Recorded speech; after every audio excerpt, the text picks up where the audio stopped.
is up, everyone? We are going live with episode 231 of GameSpeak Podcast. Don't mind the green screen if it looks weird out there. Just don't say anything about it. It's too late. We've already said it. Now, oh, wait. Yeah, sorry, guys. It's we're starting. Just give us a second. Just go with it, okay? Yeah, just enjoy this. Enjoy the little things. Like our the little skill we have. All right, here we go. Let's get very, very little. Practically non-existent.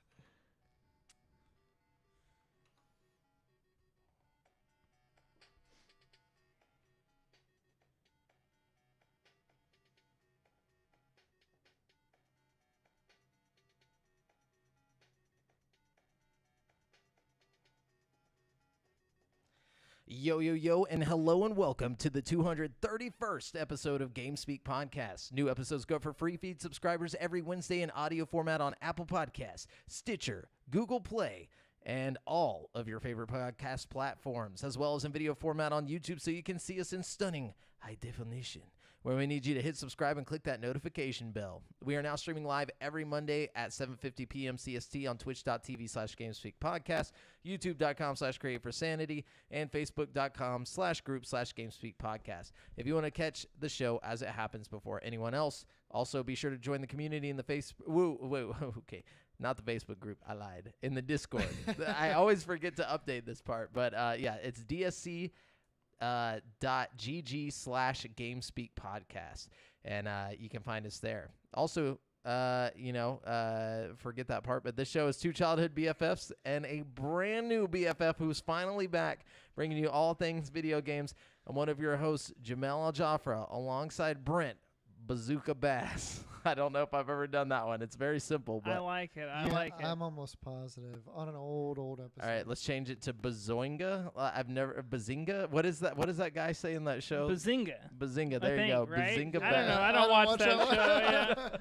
And we also we got our boy back, Devin Murder Man Mayer. Yeah, Oh, I'm not even trying to make it rhyme or anything anymore. I'm just gonna give you some kind of crazy fucking name every time. But I'm glad you're back. This is exciting, you know. Man, yeah, glad to be back. A little explanation on my hiatus.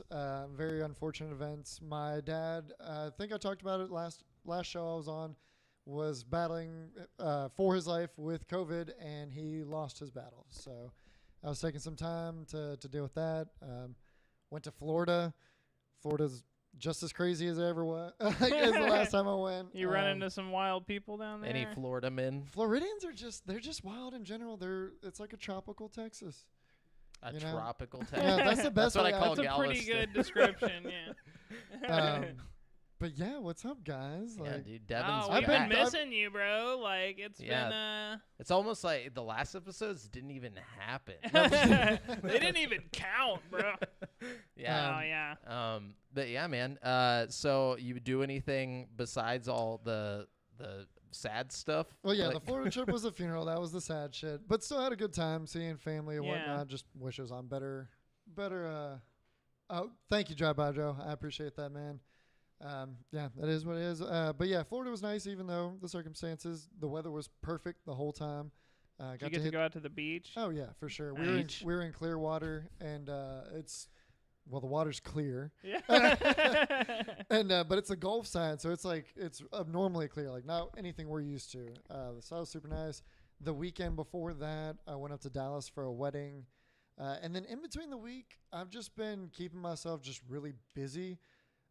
If the guys are on, I'll like get in the Discord and play a little bit of video games, but I really hadn't been playing a lot of video games this whole time. Yeah. I've found out my coping mechanism with that kind of stuff is just keep myself busy, being out of the house, doing stuff. And my friends, like y'all were there, y'all were great support. And then all my other friends and stuff, like just were fantastic. People were basically dragging me out the house to go do shit. So that was great. That's what's up. But yeah, other than the Florida trip and, going to the wedding, I mean, I just been doing a bunch of random shit, really, just around town and stuff. Yeah. Hell yeah, man. Yeah. But yeah, missed you boys. Glad to be back. I'm glad you're back too, man. For real. We even missed you on the Discord. How are we supposed to get dubs? How are we supposed to get dubs? It's like, I swore off Call of Duty. I'm trying to stick to that. hey, you came back. Don't even pretend.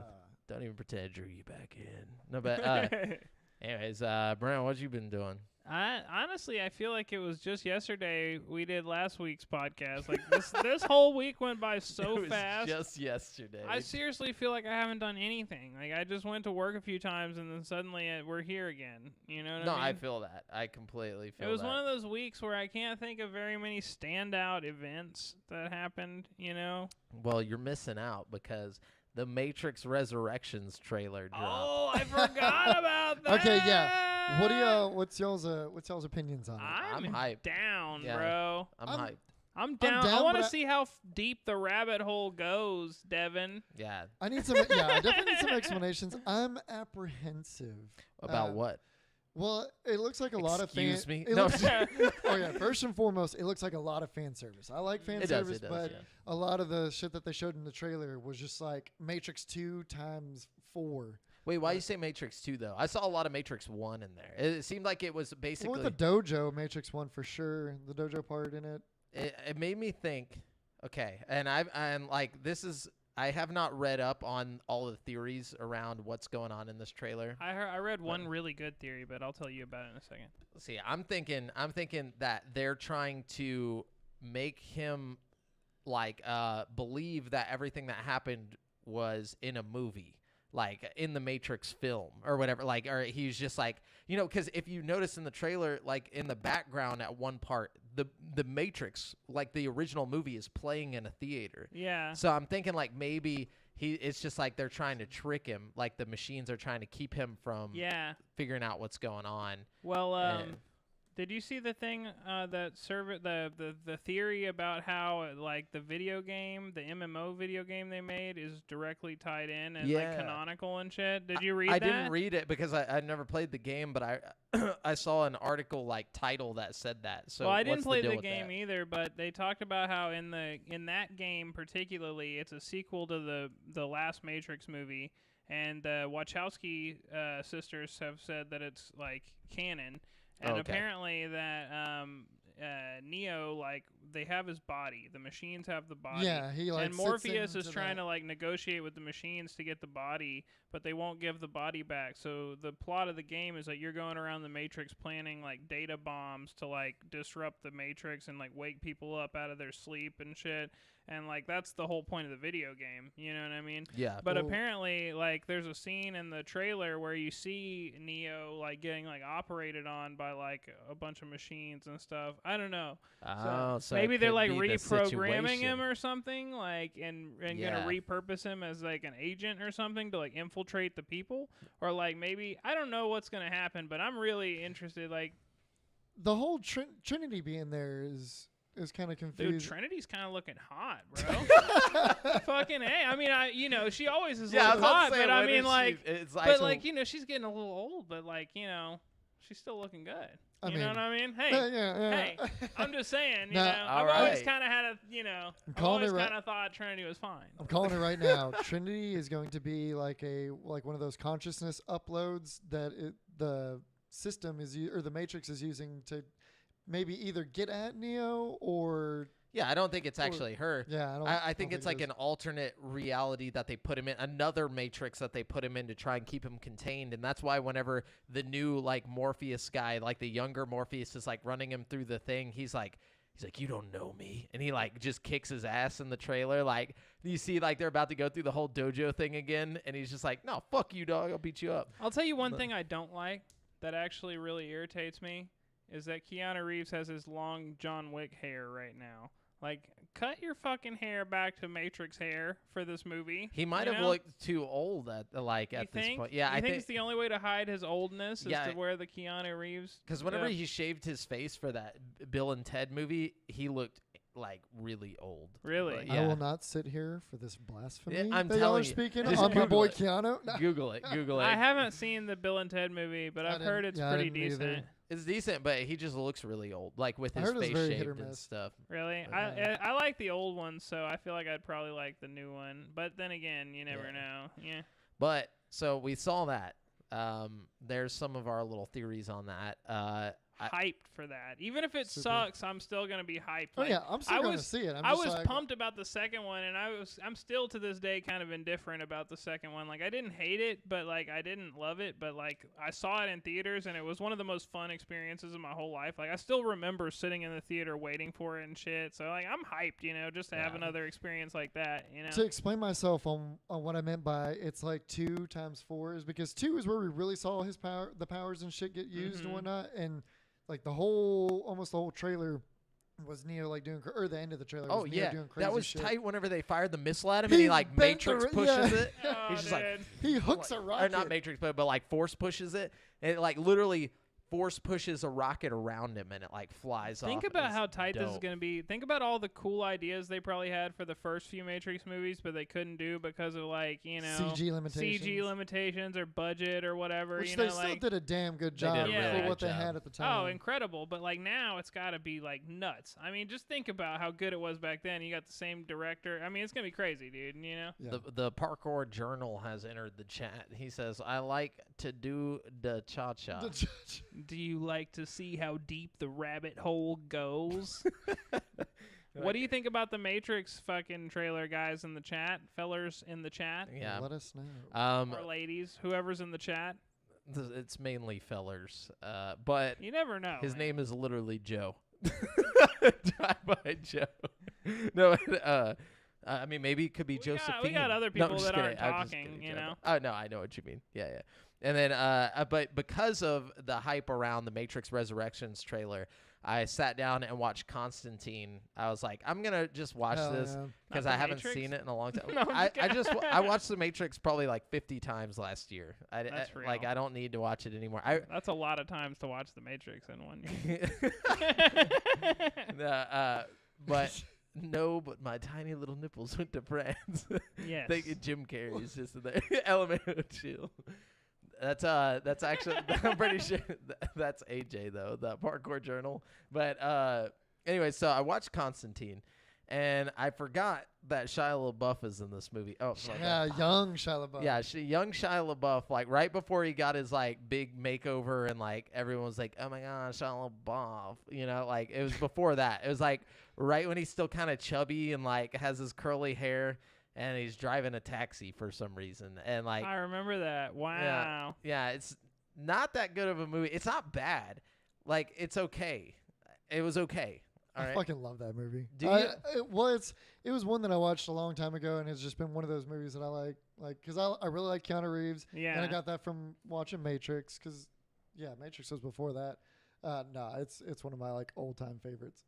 Yeah. I used to like it a lot, but I don't know. It's I mean, it's not like It doesn't- amazing, but it's Yeah, it was very interesting. Constantine, I feel like it's cool. It's got like a lot of lore, but like it doesn't ever get into the lore. It's just like they just like kind of hint at it and then never talk about any of they it. should have made a sequel. yeah. It Yeah, should have been if like they would a- have made Or a sequel, a trilogy would have been better. Yeah, they have like a a lot whole- of content to work with. Yeah, you could have done a lot of stuff with that. they'd be like, oh, like he'd be like, oh, Gabriel or whatever, like talking to the angel. You're like, oh shit, that's Gabriel, and then they don't say anything else about Gabriel. They're just like, whatever, Gabriel's there or whatever, and Gabriel's like, you're fucked, like talking about like whether he's gonna go to hell or not and stuff, and you're like, oh, this is cool. Like, what does she know or he know that he doesn't? And they just never get into anything. They just have like a lot of random like fights with demons, like that. It's kind of cheesy, but anyways, it was decent. It was decent. But then I've been keeping up on my One Piece. I'm now at episode 118, I think. In like You fool. 2 weeks. I have an addiction. But I just like play it like a podcast almost. Like I'll be at work like cleaning and I'll just have it in my pocket. Like just like I'll be listening to what's happening because you don't really have to watch what's happening at all times with that show. You kind of get the idea.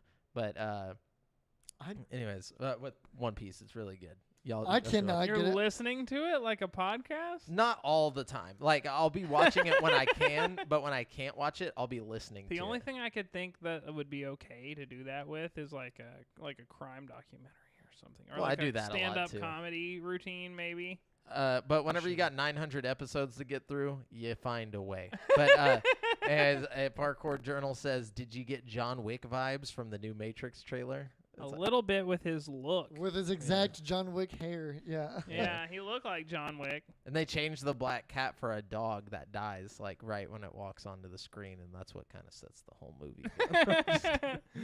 No, but yeah, I'm pretty excited for that. But anyways, that's what I did this week. Oh, and I once again, well, I don't know when this was. I think it was before last episode, but I forgot to talk about it. Went to Dave and Buster's. And I know you did talk about it last week. no, but I didn't talk about the VR thing that I experienced there. So they have this, like, you sit on, like, this thing that, like, moves around, and it's like a Men in Black VR ride. And it's crazy, dude. Really? Yes. It's a like Men in Black VR ride? yeah, you're like in the car. Like actual Men in it's like a MIB motion- Yeah. seemed like Like a big motion simulator. What? Yeah, they have a Men in Black one, and they have a Terminator 2 one where you're like driving away from a Terminator and you're like shooting and Oh. stuff. And in this one, we did the Men in Black one, and let me tell you, if you're scared of heights, it freaks you out because like you feel like you're actually in this car, like just going around. You can turn and see the person that's there with you, oh, and cool. like you each Do have they your look own like type Tommy of gun. Lee Jones or Will Smith? No, I don't think you play as them. You're They're just just like agents? Yeah. Yeah. And then you like start driving up this building, like up a tower, like, and you're like sliding around this tower, and the whole time I'm super afraid of heights. So I don't know why, but like because of the way it moves, it makes it feel real. So I'm just like, oh gosh, so I'm just like not wanting to shoot my gun because I'm freaking out about how high up we are. It's Dude. very cool though. See, like that's cool, man. I'm glad these little pop-up VR experiences are starting to use. It must have used a decent headset. If I think it was a Quest or something, like, I or maybe it was a Vive. probably a lot of the Vive. ones a lot that of the I see commercial in ones the are arcade. Yeah, a lot of the ones I see in the arcades are Vives. I did one the other day, and it was like a shitty mixed reality headset, one of those Windows mixed reality headsets. Me and That puts Audra. like the hologram. It out? was one of those in the mall where you sit in the thing and like it, it was really bad, like really bad. But fucking, Yeah. I'm glad that there's more, decent ones out there. Did you ever try a HoloLens? No, Microsoft HoloLens? no, It's really It- bad. It's fucking terrible. really? Oh, it was god awful. Oh, that's a shame. But there's a warthog that you can look at. I did the anatomy thing. It's like a screen that's not even almost as big as like your Yeah. view, or I guess like scope of view, whatever the hell that'd be considered. Mm. It's like a screen that's like right here. Yeah, And it just you kind of floats in. It's like really bad yeah. contrast and stuff. Like you can barely tell what you're looking at. Yeah. Or at least the one that I did. It was like a dinosaur. Sounds pretty bad. Let's jump into the news. Though. Sorry. Just That was random as fuck. Sorry. Just so you guys know, we are using articles from gaming news sites from around the web, and we do not claim any of these articles as our own. We're simply bringing them all to one place. And, just so you have all the gaming news. But, did one of you guys get the PlayStation thing? Like, yeah, get how everything? about we kick it off with that? Yeah. I've got all of it right here if you want. Go ahead. All right, I'm gonna go ahead. So, for those of you that don't know, PlayStation had a showcase on September 9th. Probably the biggest thing PlayStation has done this year, or maybe even the past, 2 years. Yeah. I feel like it was a pretty big event for PlayStation standards. You know Jamel what I was mean? wrong. Jamel, like a week before, I said, I was like, I doubt it'll be anything that important or like serious. I was like, they're just gonna. I was like, they need to quit showing us all this bullshit. And I was completely wrong. They showed a lot of cool stuff. Yeah, we got some really cool announcements, and a lot of it isn't even PlayStation exclusive. So it's kind of good news for everybody, especially PC gamers and PlayStation gamers. You know what I mean? But Yeah. they kicked it off big with fucking Star Wars Knights of the Old Republic remake trailer. Okay. So we gotta break this down a little. Yeah. Talk about this a little bit. It's a timed exclusive. Yeah. Don't know what that time is, but it's a timed exclusive to the PlayStation console, but it'll be on PC day one. Yeah. So PlayStation PC day one, Xbox probably I'd a say year like at 6 the to a worst. year. Yeah. 6 months to a year. Yeah. But my only problem with this is that the remake is being made by the people who ported it to the iPad.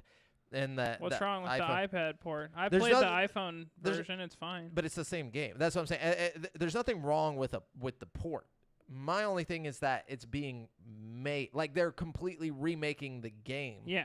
I just don't know if these guys have the experience to do that. Like, why are they not letting a real studio do this? That's my only concern. I And mean, maybe this is their coming out party. Maybe you don't do that with KOTOR. You sons of bitches. Dude, You- This is Jamal's baby. We're Yeah, there's talking no about. way that this game is getting let out the bag if it's bad. This is too big of a deal. You know what it I really mean? is a big deal. They That's all know I'm it's saying. a big deal too. They wouldn't have made it number one in the fucking lineup and the they're to get the hype. yeah, they wouldn't have come out swinging like that if they didn't think this was a big deal. I mean, this is a big deal. Like it has to be good. It has to be good. You It know? does have to. Like so Or If Jamal's not- gonna do something. Yeah. I honestly am wondering though, are we going to keep the same kind of combat, or is it going to get like a Final Fantasy VII type treatment where it's not turn-based anymore and it's like some kind Honestly, of like I'd be real-time I'd combat? Be about that. I know. I think a I'd lot of people super be would. about And that. you could make it cool. Like, if you did it just like Final Fantasy VII Remake, like, that would be sweet. Because you could still have strategic elements to the combat, but also, like, a real-time, like, fast-paced vibe. Like, Final Fantasy VII did combat right, I feel like. I don't know. It's interesting, you know? I'm not a big fan of I ju- turn-based. I'd love if they went that direction. I mean, but I would do be you think- mad either way do you because think older fans would be pissed off though? I think a lot of people would be upset, but also I think if they did it well enough, it would be okay. As long as the story making, like the decision making aspects remain intact, or that actually needs to be deeper even than the original if they could do that somehow. You know what I mean? Yeah. Like at the end, there's like big choices you can make that alter the entire end of the game. You Oh, know yeah. what I mean? We need to have that. Like that's the most important thing is that you keep that aspect of the game intact. And instead of or intact, you reading know? this later, I'm just going to go ahead and mention it since we're already talking Yeah, about it. please, yeah. They're bringing all the OG voice like cast back Sweet. to So we're getting Karth back and all them yeah, boys. all the Bastila. originals are coming Ah, back to do yeah, their dude. voices, and like Sick. I'm assuming they're gonna update like the dialogue for a more like modern, dialogue. Even though Star Wars is always Star Wars, like the way that people talk is never really changed in Star Wars. Yeah. So- Hopefully they add more quests and stuff too. You That know would what I be mean? cool. Expand on Like it. yeah, and, like maybe more side quests that you don't have to be big. Like just go here, do this. Like a little quick thing. Drive by Joe says, "I'm hoping for a Elder Scrolls Online fighting style. There will be Will there be PvP? No, this is going Right. to be a totally single player offline experience. At least Mhm. I think so. I would be mad if there was any kind of It was just multiplayer. like they just turned it into SWOTOR. I'm sorry, like if there's any kind of like online aspect at all, I'm gonna be a little upset. I wouldn't be upset if it didn't like affect the single player. Like if there was an offshoot part of it. If you could just jump in, I guess, and like play Yeah. around in my game a little bit, like only if you want them to, yeah, like Dark Souls, but without the fucking like people coming in randomly and fucking with me. What, Yeah. what if they just fully went just only multiplayer, Jamal? How would you feel about that? Only multiplayer. Only multiplayer. I mean, I wouldn't know because I don't have a MMORPG. PlayStation. Yeah, are you considering getting a PS5 now? No, I'm just gonna play it on PC. Drive by Joe Oh, wait, says that- no FML. Look, man, you don't need multiplayer in this game. If you've played KOTOR or if you haven't, you are in for a treat. So. Yeah, especially if you haven't. If you don't know the story of Star Wars Knights of the Old Republic, you are in for a magical fucking treat. Like it's one of the best stories I feel like is out So there. I never got all the way through, but I got halfway through one of the stories a long time ago. Wow. Yeah, Bro, never got all the How way you through. just get halfway through You KOTOR? need to get on. It was online. a struggle because I hate turn-based, but I was like, this is still so fucking good that I want to get through it. And then, But the like, being a turn-based is- 10-year-old kid, and, like, the turn-based combat system in the OG one isn't like your typical turn-based. Like it's kind of different. I don't know how to explain it. Like it just Yeah, it's like it's everybody's still moving around, but you're like Yeah. picking and you you're, pick your attacks and then he just performs them. You don't have to like wait for them to attack you first and then like back and forth. Yeah. and you can pause it at any time. That's another thing I hope they keep in the game is the ability to just kind of like freeze frame the action and like think about what you're gonna do for a second. He said, I played 2 Star Wars games on Xbox. I thought it was KOTOR. You might have played Jedi Outcast or like Jedi Academy. You know which game had PvP? That one we used to play all the time, Obi-Wan Adventures. Obi-Wan or whatever. Adventures was That also game, on OG Xbox. It had a battle royale mode where you could be like all the famous Jedis, and you're like in an arena, like fighting each other. And we used to have all the homies over, and we play like 4-player, and we'd be cutting each other up with lightsabers and shit. Yeah. It was so much fun. That dude. game had the best like lightsaber mechanics for any Star Wars game I've ever played. It was just like Skyward Sword, but way, way before Yeah. Skyward Sword ever came out. You used the use right stick analog for the. stick. And he like, yeah, he moved Yeah. the But you lightsaber. could also like knock back bolts and stuff like that, and then like Yeah. if your lightsaber like touched a wall, like it would leave like a burn in the wall. It and was stuff. so Like, cool. Like You the could- main focus of the game was the lightsaber. I played Yeah. a demo of it in like a Walmart or something. It was but I also never like had it. super advanced for his time. Like it looked really good Oh, compared yeah. to like it was like a launch title for fucking original Xbox or something. So Mhm. all those games just were like so many whoa. Star Wars like whatchamacallit, exclusives on the OG Xbox. Oh yeah, that Naboo fighter game. The Was fucking, Republic Commando? That one wasn't exclusive. That was on. That was Was only it? on Xbox. was it? I'm Wow. pretty sure. Let me see. That was my shit. Republic Yeah, Commando yeah. was badass. I want them to do a remake of Republic Commando. That would be sick. That'd be cool if they remade the Jedi Outcast games too. I don't know that I ever played that. yeah, it only came to the Or Jedi original Academy. Xbox. Really? Yeah, it was That's never on bad. PS2 or anything. Crazy. Anyways, Anyways, Uh, so yeah, we got KOTOR remake, and the actual trailer didn't show much. It just showed No. Revan bust his lightsaber out, and you see his mask through the glow of the lightsaber, and it's like Star Wars, Knights of the Old Republic. So be hyped, be ready. It's going down. And they are dubbing it as a remake, right? Yeah, it said remake, so we can expect it to be remade. Then they showed off a game called Project Eve, which kind of looks like a Devil May Cry type game where you're like flying around and there's like the graphics look kind of pretty. It didn't really show much other than this girl like jumping around. Nice. Then there's this game called Forspoken. This game is kind of weird. I copy and pasted the description of it, so let me read you that. It says, the next big action-adventure game from Luminous Productions and Square Enix. Forspoken's latest trailer began with an emotional, character-driven moment like something out of Life is Strange before transitioning to a fantasy world through a magical portal. Vast plains with a giant spiky structure shooting out of the ground are visible in the distance. The world is filled with dangerous enemies, including fire-breathing dragons. You'll be able to soar into the air and control objects with your mind, as well as conjure melee spells out of thin air. Jesus Christ. The game is coming exclusively to PS5 in spring 2022. The graphics look really good in this. It's made by Square Enix, so I mean, they don't usually swing and miss. You know what I mean? So yeah, you get what you get with Square Enix. yeah, you know? you're getting a decent product at least. So High fantasy. high like, Very fantasy for polished. sure. It looks pretty good. It definitely didn't stand out at the end of the after the after show. all the big show went down. It wasn't what I remembered, but like going back and watching the trailer, I think it might be like a sleeper hit. That might be one that comes out like Ghost of Tsushima, where nobody was even really expecting much of it, and it just ends up being good. Yeah. So I keep your eye on it. Then we got an announcement for Alan Wake Remastered, dude. Sweet. Woo!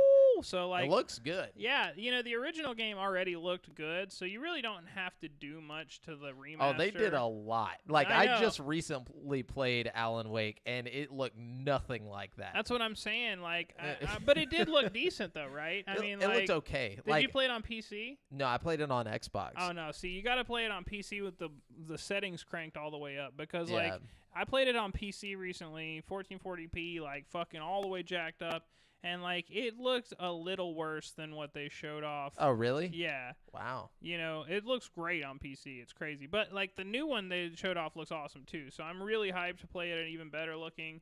I did just play it, though, so I don't know if I want to go through it Yeah, again. Not But worth. it's honestly an awesome game. It's another one with a really, really good story. So we got KOTOR coming with dope story. We got Alan Wake as a dope story. Then they did a GTA 5 trailer. I'm so fucking sick of talking about GTA 5.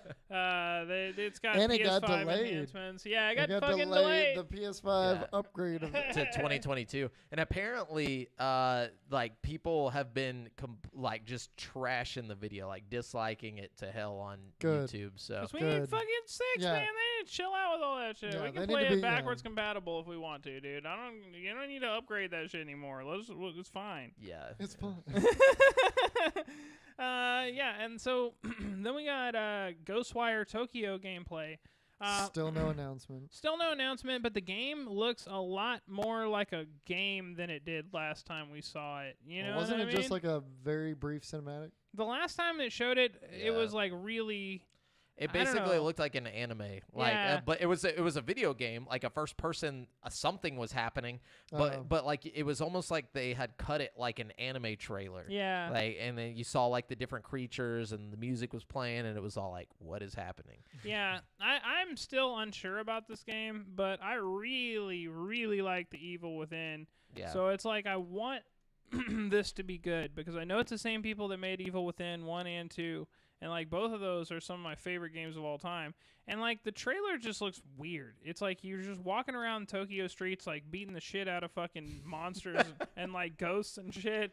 For no reason. And it's like, yeah, I'm sure there's some kind of reason to it, but it's just a weird-looking game, man. I don't know what to think of it. Sometimes I wonder about that, where like I'm like, did they think about like what the game was gonna be before they went out and like announced it, or like were they like, oh, don't worry guys, we got a game, it's called Ghostwire Tokyo. They're just And, making like, sure that he's freestyling. Yeah.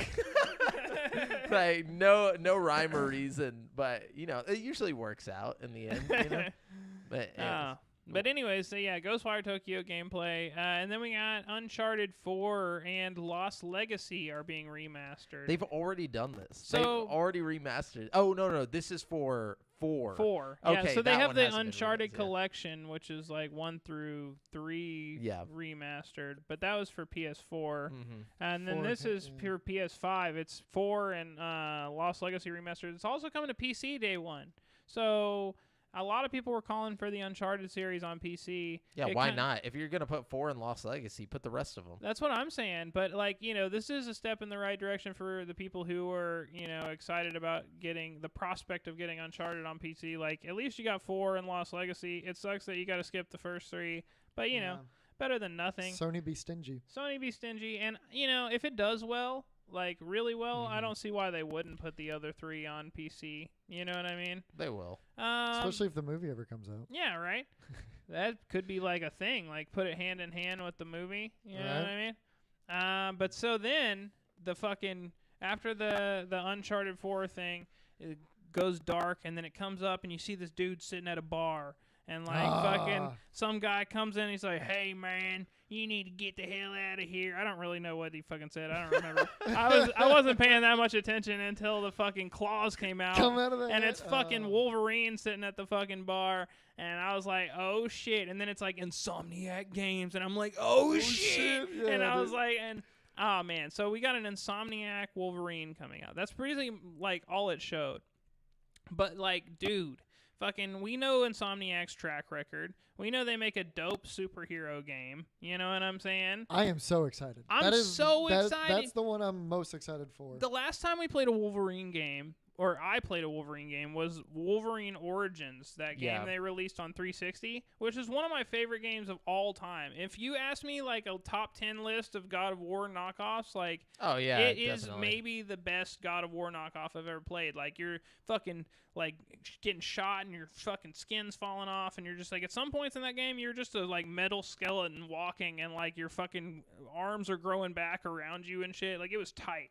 Like, I need that experience modern. You know what I mean? I want to would be play, cool. like, I want the cellular regeneration to be really graphic and, like, I don't think it will. It's Insomniac. Like they tend to make like T games. yeah, man, but maybe this is their, Well, maybe this Well, is what? I the- got an article specifically about this. oh, From Insomniac? It's from IGN about yes, the Wolverine. please, So, Yeah, please read it. tell me about this. So this article is by Kat Bailey, and it says Insomniac's Wolverine will be full size with a mature tone. Nice. Oh, Okay. nice. Okay. And So we might get it. Yeah. So the article starts. So we don't have much more than a basic teaser trailer for Marvel's Wolverine, but some interesting tidbits are beginning to emerge that shed light. Excuse me. Why did my throat get so dry? That shed light on Insomniac's new superhero action game for PlayStation 5. One of the big questions that fans had concerned its scope. Would Marvel's Wolverine be similar in size to Spider-Man, or would it be more of a side project like Miles Morales? Creative director Brian Horton addressed that point in the kind of short to the point tweet that would make Logan proud. Full size, mature tone. That's it. Nice. So does that mean mature rating though? You So know, like Bru- that's what I want. Yeah, you can have a mature tone and still be rated fucking E. You know what I mean? Like, that is. I don't like that he used the word tone. It's like just say it's mature. Like is it mature but rated? you can like, also still have a T-rated game and have chunks of Wolverine getting blown off. You know, you just have to do it smart. You know what I mean? Like Yeah. you can have his skin rip off and show like metal and shit. You know yeah, what just I mean? not blood. And, Yeah, like, like you just have to like think about it how you do it. You know what I mean? Or just go full gung ho and I let want us be it able to to be cut people full up and gung-ho. like, I don't care about if I can cut people up. I want myself to be destructible. As Wolverine, I Or want both. I Put want them on like those. whole pieces of me to just get blasted off and just grow back like instantly. That shit is so tight to me. You know what I trying mean? to see some Jean Grey and Wolverine action. Oh hell yeah, bro! It's going AO. Hot coffee. Oh my god. Yeah, that game's gonna be sick, dude. I'm so glad we got an Yeah. X-Men game. Like, just the X-Men universe with an Insomniac game. Can you just imagine how fucking sweet that's gonna be? Like, all the boss fights and shit, like, that you open up by, like, going into X-Men world. You know what I mean? Like, I mean, I hope it does really good, and Insomniac continues on this trend of making good ass superhero movies. I think You know- they will. I mean, why would they stop making superhero games? and another thing, it's like you go after Marvel properties that aren't part of the MCU, like X-Men, you know? Like, you could hit Daredevil, you could hit a lot of different things, you know? well, you technically, could have, those like, are owned by the people who own MCU now. Yeah, but they're not like you don't Introduced see yet. you don't see Daredevil in the MCU. You know, he's Well, no. you he's got, on his way. not though. yet. Yeah, not yet. I'm just saying, not yet. But we got the Daredevil show that exists in its own world. You know what I mean? Yeah. Like that's my point. I'm Yeah. sure at some point they'll bring X-Men, they'll bring all those motherfuckers in. But at this point in time, there's lots of different like Marvel characters that aren't like part of the big Yeah, for grand sure. scheme of things. You know? Yeah, it's very interesting. Very, very interesting. Is I'm that excited. is that all of it? Oh no! So Insomniac Wolverine. Then they showed Gran Turismo 7, cars flying around, looking slick. Then Insomniac came up again, and it's like Spider-Man 2, and it showed Miles Morales and fucking Spider-Man, and they're like flying around in the air together. It looks like maybe you're gonna switch back and forth between the two of them, like Grand Theft Auto Or 5 co-op? or something like that. Yeah, maybe co-op. But then they like swing off, and then a face comes up, and it's fucking Venom, and it's like, oh shit, dude, this is gonna be sick. So you got Spider-Man 2 from Insomniac coming, Wolverine from Insomniac coming, and then they capped it all off with that sweet, sweet fucking God of War gameplay, dude. So we got God of War Ragnarok gameplay. They're showing Kratos, he's chopping people up, and honestly looks exactly like the first game. Which I'm not mad about, because the first game is, to date, one of the best looking games I've ever played, even though I played it on an original PS4. You know what I mean? So, like, I'm not mad about the way it looks or anything. I just hope we get some epic boss fights and the story is as good as the first game. What? You know what I mean? You know there's going to be epic boss fights. Oh, yeah, They for just sure. completely get rid of the epic boss They fight. make it a Yeah. walking simulator. Well, a lot of people's last complaints about the God of War 2018 was that the boss fights weren't as epic as previous God of War games, which I personally don't agree with. I thought that they were pretty epic. You know what I mean? I thought the whole game was super fucking epic. Yeah. Apparently, Thor's in the trailer. The big fat guy is Thor. Yeah, Thor's fat in this one. Oh yeah, Because I like apparently that. they're trying to stick to the actual mythology, and Like he's the like Norse- a fat redhead. Norse depictions of Hell yeah, There. I can't wait to play that shit. Yeah. So, anyways, PlayStation rolled it out, man. That's all we got from them, but it was a pretty good little show. Do you hear a little tidbit of news? I don't have an article for it, but they said that the Ragnarok is going to be the last God of War in the Norse Yes. universe. Yes, I did hear that, which is cool with me because that implies that like this God of War, he's probably gonna go through and kill every single fucking North god. You know what I mean? Fucking Like North some god. fucking It's gonna be Fuck. like God of War 3, where he just fucking stabs Zeus through the head and just kills everybody. Fucking, you know what I mean? Like And I'm then- thinking he's gonna go through and just murder the whole fucking squad, dude. And then you after know the what I mean? after the Norse, he's gonna go fight Jesus. That's what I'm saying.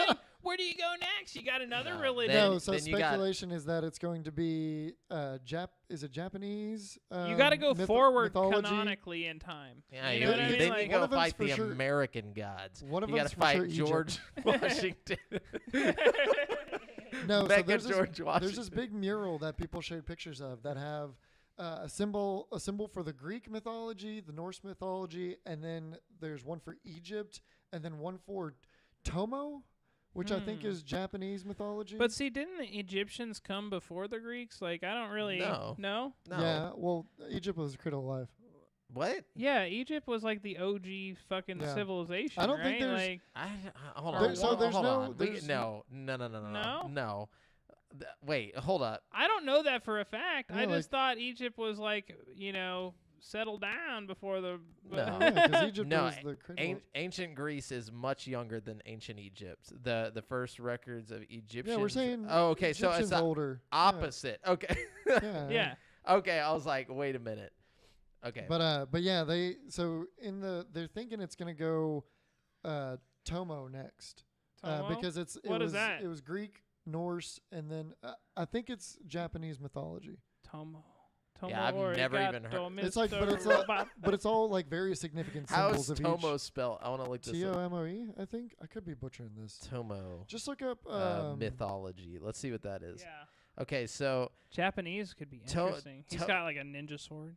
Tomo mythology was a Onamusha who appeared Japanese. Onamusha. Wait, did I say something? What did I say? No, I'm just saying it's. I was just. Oh, it's- okay. it's An something. Onamusha, who appeared in 14th century Japanese literature. According to lore, she served Minamoto no Yoshinaka during the Jinpai War and was a part of the conflict that led to the first shogunate. So that's a person. It's not a Okay, then maybe it was specific myth. It was something to do with Japanese mythology. I don't. Which they're part of it, or like whoever Tomo is part of this mythology. Tomo okay. goes in. Tomo goes in, dude. That's weird. Yeah, I don't know. I don't know what I want them to do. I think Egypt would be the thing that makes the most sense. Like, if you're going, because, like, okay, it sucks because you can't really go back in time. Like, you know what I mean? Unless he did some kind of godlike shit and, like, warp back in time. I mean, I guess he could, technically. You know? I mean, But, like, let's just say they found a way to circumvent that fucking big, huge plot hole, and he did go back to Egypt. I think that would make the most sense, like, as far as, like, boss fights and, like the way everything looks and feels, Because, like, you think about Greek mythology and how recognizable all the gods are, You got, like, Zeus's everywhere, you know what I mean?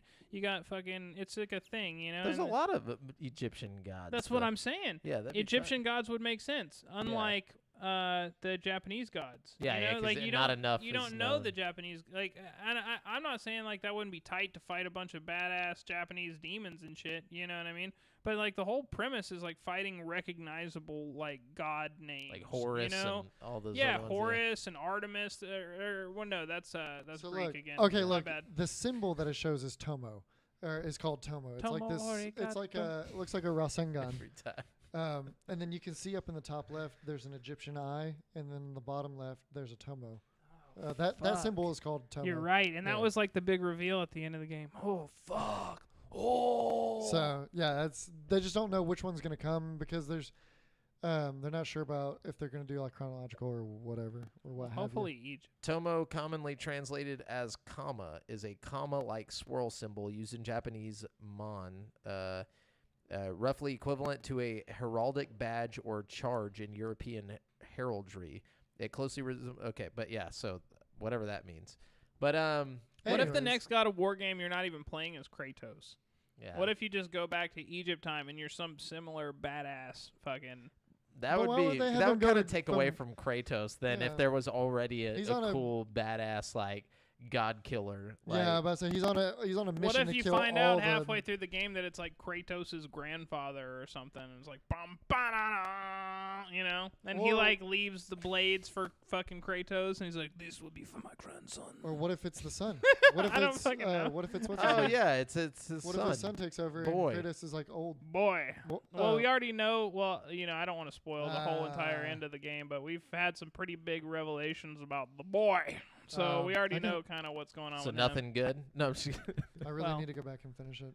Yeah, you definitely do. Because I would tell y'all some shit right now, but I don't want to ruin it for all our listeners.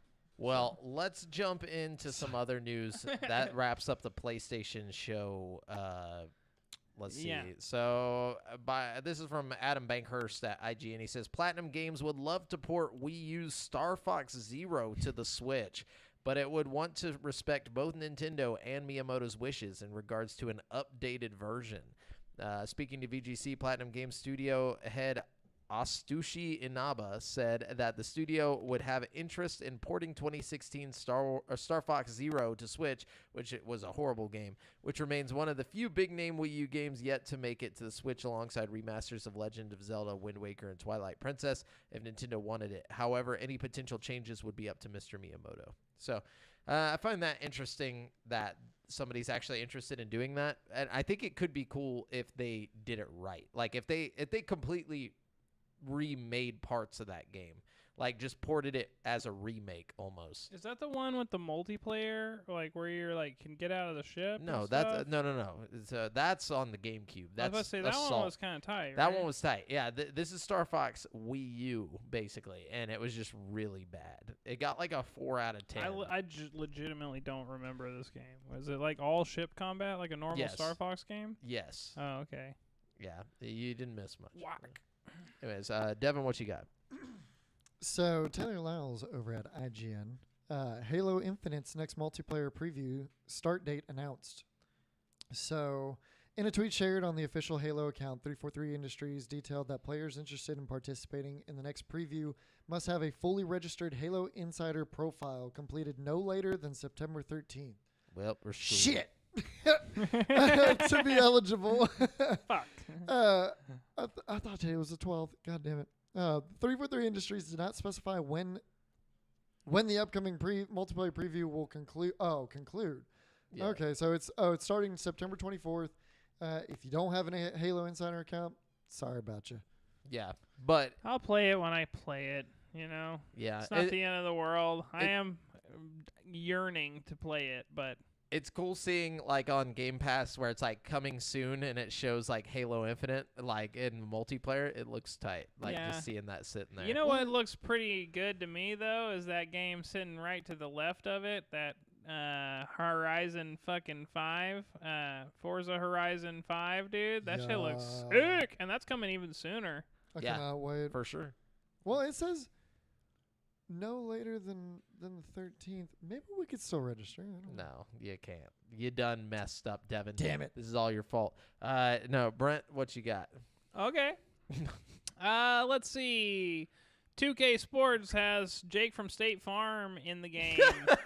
And if you meet Jake from State Farm in the game, you get a Jake from State Farm outfit. So you can have Goodness. that Jake from State Farm drip. You know what I'm saying? Oh goodness! Wow, I'm glad this is a thing. Yep.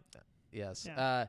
So this is from Adam Bankhurst as well at IGN. He says, images from Redfall, the upcoming Xbox Series X and S console exclusive from Dishonored and Deathloop developer Arcane Studios, has seemingly been leaked.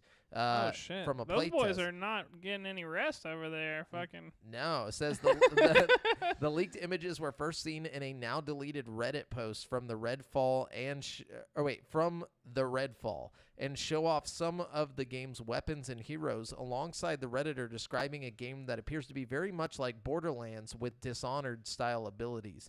Other Redditors like Kita X5 or not X5, 15 have reposted the images and rewrote what was originally said. Two of the weapons that appear in the images are titled the UV Beam MO1 and Stake Launcher MO2. Oh, this is gonna be tight. Dude. Yeah, dude. Besides A fucking UV beam. and a dude. stake launcher, dude.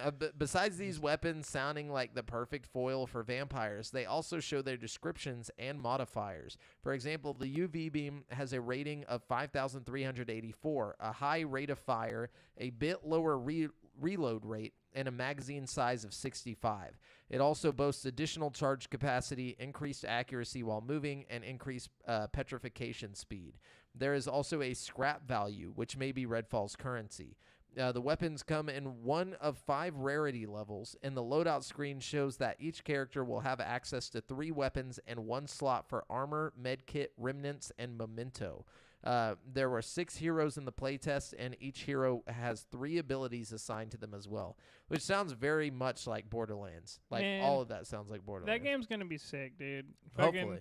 I feel like Arcane just puts out bangers, dude. Say what you will about Prey, you know. I feel like that might be their most controversial title, but like they put out fucking hits, dude. Like they put out good ass, great, like good games, man. I don't know, dude. Like Dishonored, fucking all that shit was so good. Deathloop, apparently. Deathloop got a 10 out of 10 on IGN. Yeah, and from GameSpot and a bunch of other places. Really? Gave it like Yeah. 5 out of 5s, and I heard it's getting very good praise. It's Well, on all PC, across the board. right? I'm going to have to play it on PC. yeah, it's on PC. Although I've heard that the PC is having like micro stuttering issues or something like that. I don't know. You might have to fuck with it if you're playing it on PC to get it to work right. And that's not going to be on Game Pass, huh?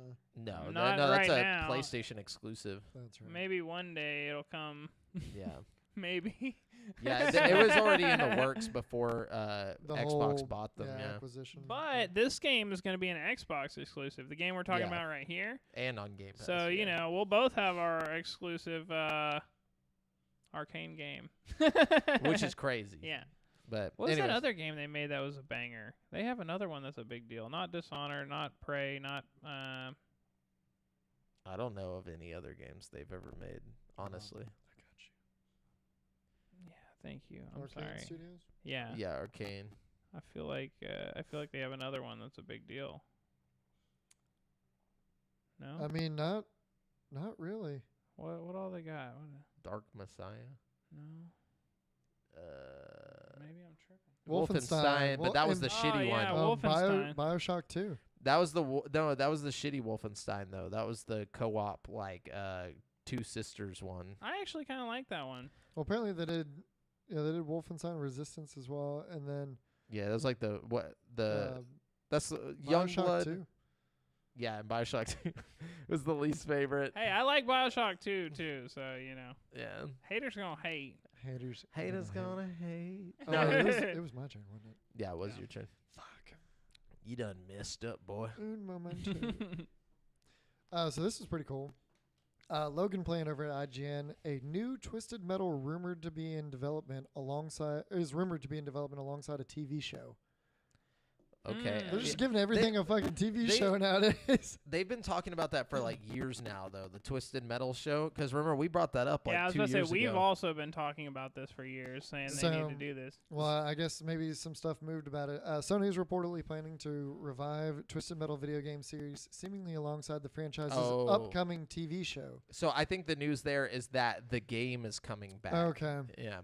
So that's interesting. I mean, you basically just have a battle royale with cars. Like, it's not going to be much different from, like what's popular right now, Yeah, the last time we got a Twisted Metal was 2012, I think, It was right? Black. Yeah, Twisted Metal Yep. Black. Yeah. 2012. It was Very not nice. that good. Which I think Twisted Metal is a thing of its, like, a specific era. Like, you're not going to get kids nowadays to play it unless you throw in some fucking Rocket League type skill level shit going on. Like, kids want stuff that's like actually vertical, kind of difficult, like that I don't know. you can get good at. I Maybe mean, we're you cutting- could do it though. Like, why not? There's Why a lot of not? implementation that they could do too, with like all the different like maps and shit, and you could get vertical that way. Maybe abilities, maybe Mhm. have some Yeah. vehicles that Ramps can. all over the place. What if they have different types of vehicles and not just cars and Oh, shit. they will. That's like the whole point of Twisted Metal. And I feel like make you the got like the cars- guy with the wheels for hands and shit. That Oh, but rolls no, I mean around, like you more know? than just like land. Maybe what if they went to the skies too? Oh, they're all like it's Or- like Diddy Kong Racing where they all change to different vehicles when they go.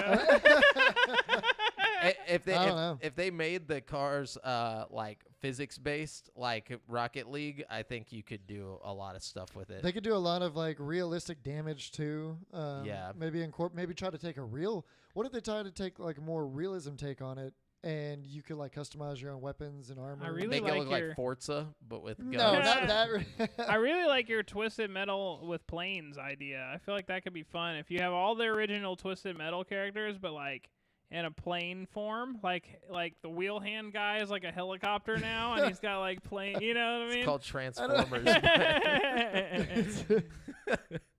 I'm not so sure about Autobots. So Rebecca Valentine at IGN says, even though a U.S. court today ruled that Apple was not a monopoly and did not violate antitrust laws in the Epic versus Apple suit, it didn't have kind things to say about Apple's 30% take rate on in-app purchases. Basically, I'm not going to read all this, but It's a lot. there's a lot. But apparently, Epic will get to put their own third-party payment system in Fortnite. Along with anybody else who wants to do Yeah, along with anyone else. But they are not they're apparently not saying that Apple is a monopoly, which is completely a lie. Like, Apple is a straight-up monopoly in that situation. I don't understand how they're not. Like, it doesn't make sense to me. Like, how are they not a monopoly? Because there's Google Store exists. So there's two stores. That means they're both monopolies. It's not you can't No. both be in a monopoly by Can only be definition. one. Yeah. I don't believe that. Hold on. it's an oligopoly Yeah. There you go. Yeah, monopoly. or a duopoly. That sounds right. A duopoly. I'll go with it. Duopoly. These are actual terms. I'm fairly certain. I'll believe Yeah. it. I'm definitely pulling them out. I'll my bite. ass, I'll but- bite on it. Yeah, so it says the exclusive possession or control of the supply of or trade in a commodity or service. Yeah. So Hey, well, I was right. It is oligopoly. it is. Oh, is it for So a multiple? state of limited competition in which a market is shared by a small number of producers or sellers. Yeah. So that's what it is. Yeah. Damn! Thanks, There Sam you go. Houston. Like, So is it illegal to have oligopoly? I think oligopoly is totally illegal. If monopolies are illegal, then I feel like oligopolies.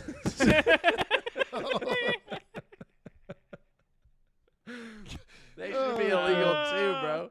You know, Yeah, you can't yeah, just have yeah. all these oligopoly everywhere. No, these oligopoly it's a problem. That's why it's not illegal. No one knows how to say it. Yeah. So you, know, you can't stop something you can't even say the name of. But anyways. Okay, cool. So yeah, at an extreme, the colluding firms can act as a Okay, I monopoly. think it's. Oh, No, okay. I was just sorry. You Yeah, asked if it he's was letting us illegal or know. illegal. Okay. Yeah, so at an extreme, the colluding firms can act as a monopoly. Oligopolists pursuing their individual self-interest would produce a greater quantity than a monopolist. It says it's generally illegal, though.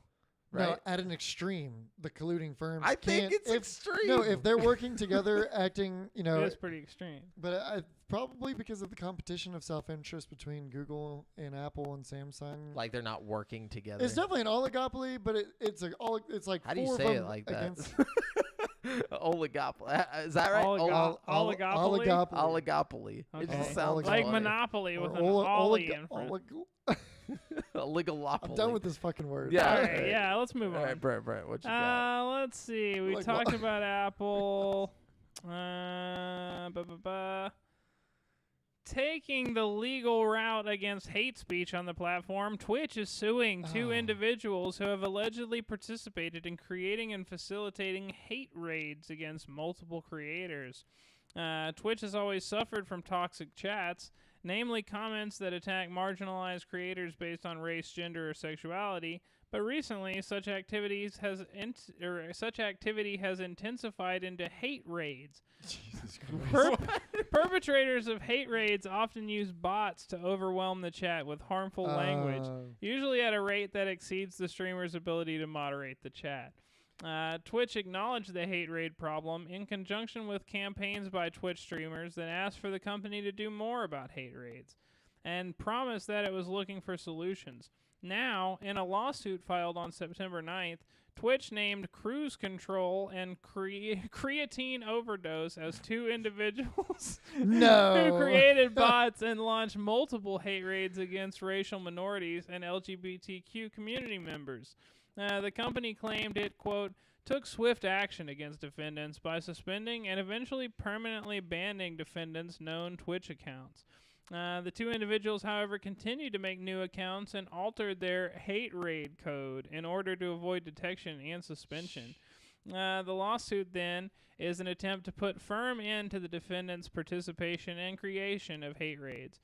Twitch believes cruise control resides in the Netherlands, and creatine overdose currently lives in Australia. Yeah, The real- I can't find any pictures of these guys. I want to see No. what creatine overdose See, looks like. when I first saw this, I had this as an article too. When I first saw it, I pictured just a bunch of shitty, just angry nerds that were meeting up in some Discord group or something, and then be like, "All right, this is the target." Like, Like a mean anonymous, like fucking. Yeah. Jesus. It says the real names of both individuals are currently unknown.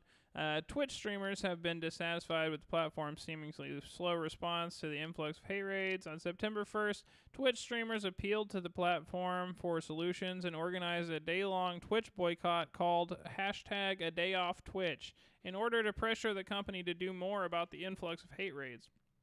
The campaign was a follow-up to the #TwitchDoBetter, were one that also called for Twitch to offer tools for marginalized creators to defend against hate speech bombardment. Twitch responded to the campaigns on Twitter and promised that it was actively looking to prevent hate raids by updating statewide banned word filter and continual removal of identified bots. So, I feel like Twitch is trying their best here, and it's just an overwhelming amount of assholes out there, and it's like people are kind of not being patient with them. You know what I mean? Like, like they're trying, they're suing people, they're fucking putting out their own bots and shit. Like, give Twitch a chance here, guys. I mean, that's pretty big. I can't think of another instance of a tech company like that going after users and suing them for that. Totally. So For I think that's pretty big. Yeah, totally. All right. Don't be shitty or you'll get sued. Yeah. Yeah, that's a fact. So Jared Moore at IGN says Microsoft is testing a new firmware update for Bluetooth-enabled Xbox One controllers, so like last-gen controllers, Okay. Xbox Elite 2, and Xbox Adaptive controllers that will grant them a range of next-gen features previously only available on the Xbox Series X and S controllers. Microsoft announced that it has begun testing the new firmware update in a blog post on the Xbox website. The firmware update, which is available to Alpha, Skip Ahead, and Alpha users today, aims to reduce controller latency and improve cross-device connectivity. So that's pretty cool. So you'll be able to use 360 controllers just like your new Series X ones. That's very cool. Very nice. Noise. All right. Okay. I am out. Devin, okay, Brent. Okay. Ubisoft has announced the DLC roadmap for Far Cry 6 post-launch content, and it includes crossover missions featuring Rambo, Stranger Things, and the actor Danny Trejo. Bro, we haven't even played the game yet. We don't know how this would even work. They did this with last Far Cry game too, though. Before they dropped it, I just find it weird whenever you're promoting DLC for a game that hasn't even come out yet.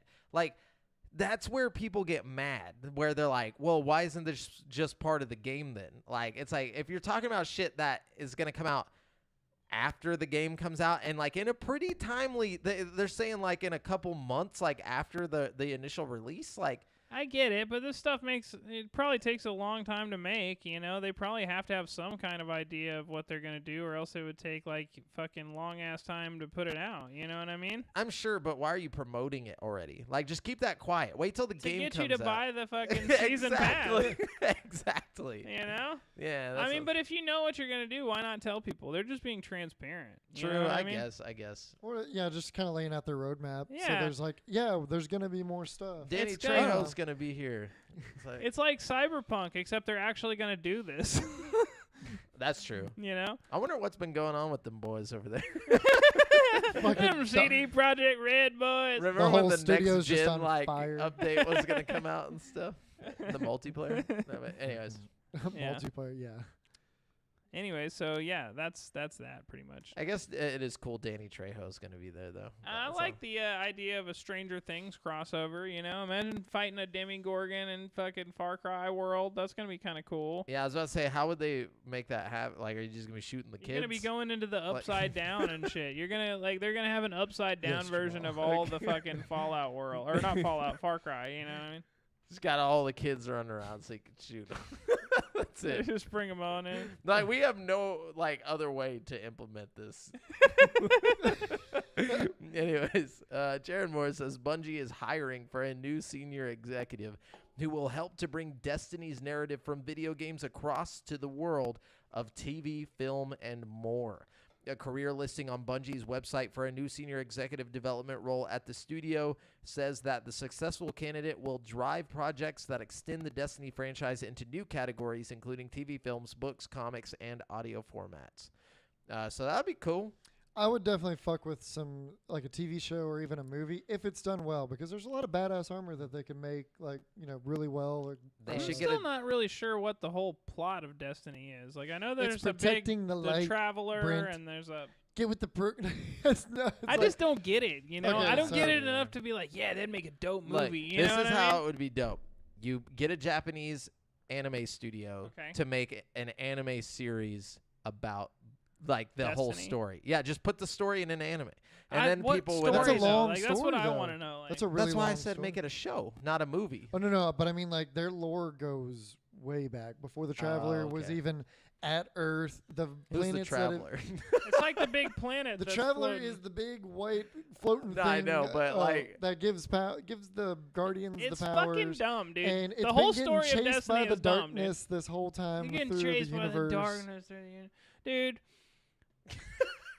I'm sorry, Brent. I didn't know you had things against Destiny. No, you know, I like Destiny. Look, they ran out of ideas with Halo. All right, yeah, like they just wanted to come over and make something that didn't look, but it looked like Halo. You know what I'm saying? It's like they didn't What? want it to look, it looks sound just like like Halo. but it looks and sounds like Halo. You know, like, but it's different though. How? I don't know, but it's different. Look, to me, the Destiny story went to shit as soon as they got rid of Peter Dinklage as the little floaty guy. Dude, it was so calming to hear his voice. I liked hearing I had him my talk to me, headset, yeah. I was Great. playing. It was nice. People were complaining about it. I don't understand. That's why they got rid of him. No. Yeah, I thought it was Was it? because he had to leave or something. I like thought he have- was No. just too expensive or Well, something. yeah, I'm pretty sure it was Price, and then also his involvement with Game of Thrones. That was around the same Mm. time that was hyping up big time. I think it was. I'm pretty sure. I'll Google it, but I'm yeah, pretty sure. get the Gotta Give get me the the deets. 411 on Yeah. that. The deets. Gotcha. Okay, should I keep going? yeah, keep it going. Okay, Alan Wake Remaster is coming later this year, and it'll be followed by a full-blown sequel, according to a new report. Reporter Jeff Grubb said Epic Games has agreed to greenlight a sequel. They're planning on an Alan Wake sequel. They're working with Epic Games on producing Alan Wake 2, or at least that's in the planning stages. So does that turn anything concrete and real? I'm hopeful. I think so. I don't imagine it will get derailed, Grubb said on GameSpot's sister site Giant Bomb's Grub Snack Show. As reported by VGC, Remedy's Sam Lake said in 2018 that making Alan Wake 2 would be a dream. At the time, Lake said the Finnish studio is exploring possibilities for more Alan Wake games. So they've talked about it. I think it's going to happen, especially with the remaster coming out.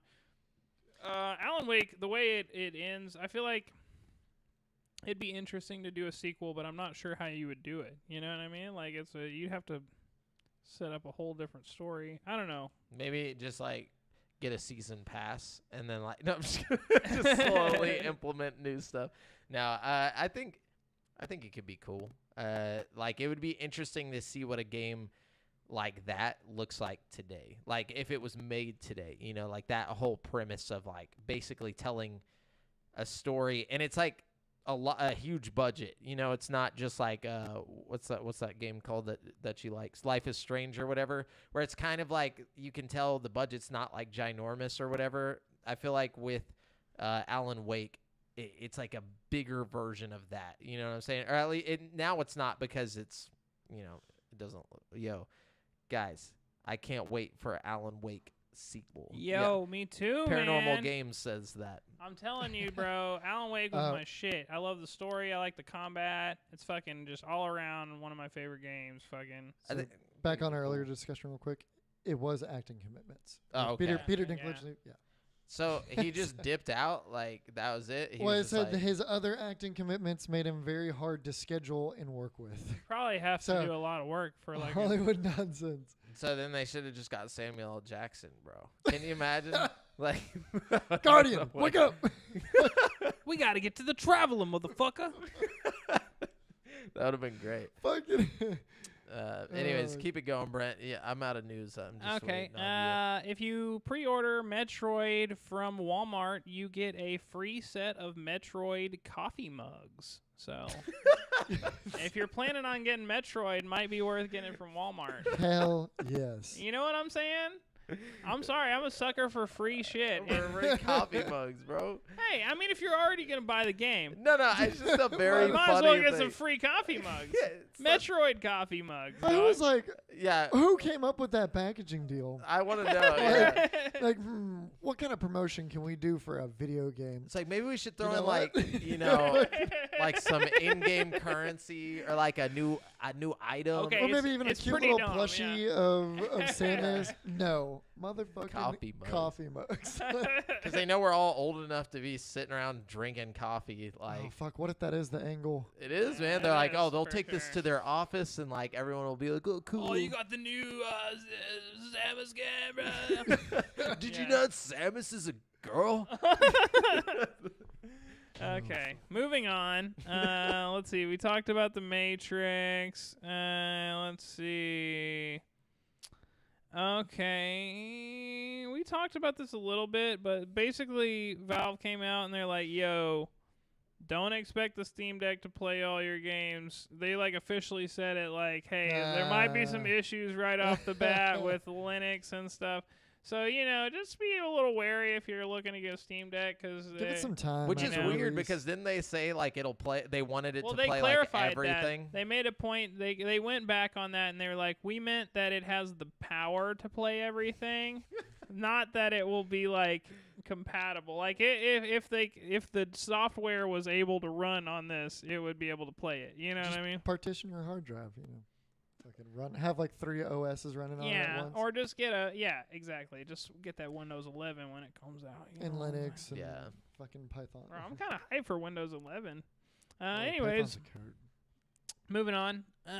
Let's see. PlayStation has acquired yet another game studio, with studio's boss Helman Hulst announcing on Wednesday that Playroom developer Firesprite is now a Sony studio.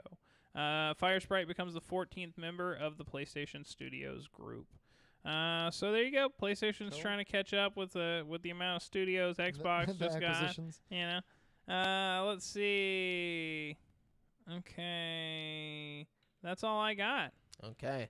That's it for video game news. We're going to jump into this week's releases where I'm going to let you know which brand new games you can get in the next 7 days, starting with Gas Station Simulator.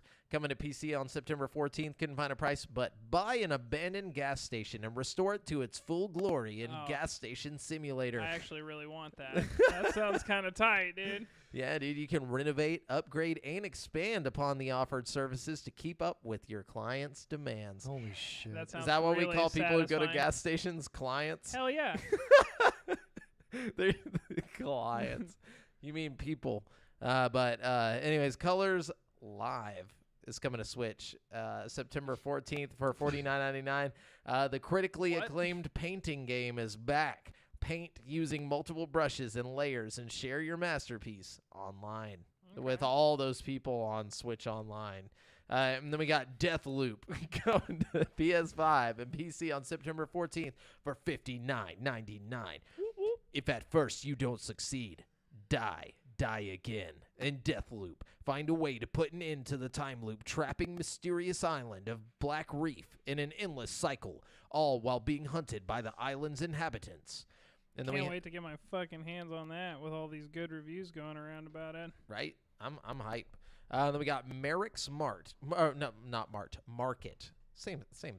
Merrick's Market coming to Xbox One, PS4, and PC, and Stadia. You guys are getting some big games over there. September 15th, couldn't find a price, but Merrick's Market is a chaotic crafting game about running a medieval shop. Take ownership of a small shop as you haggle, barter, and craft your way through a comical single-player campaign, or team up with friends to supply the whole town. So it's the medieval gas station simulator?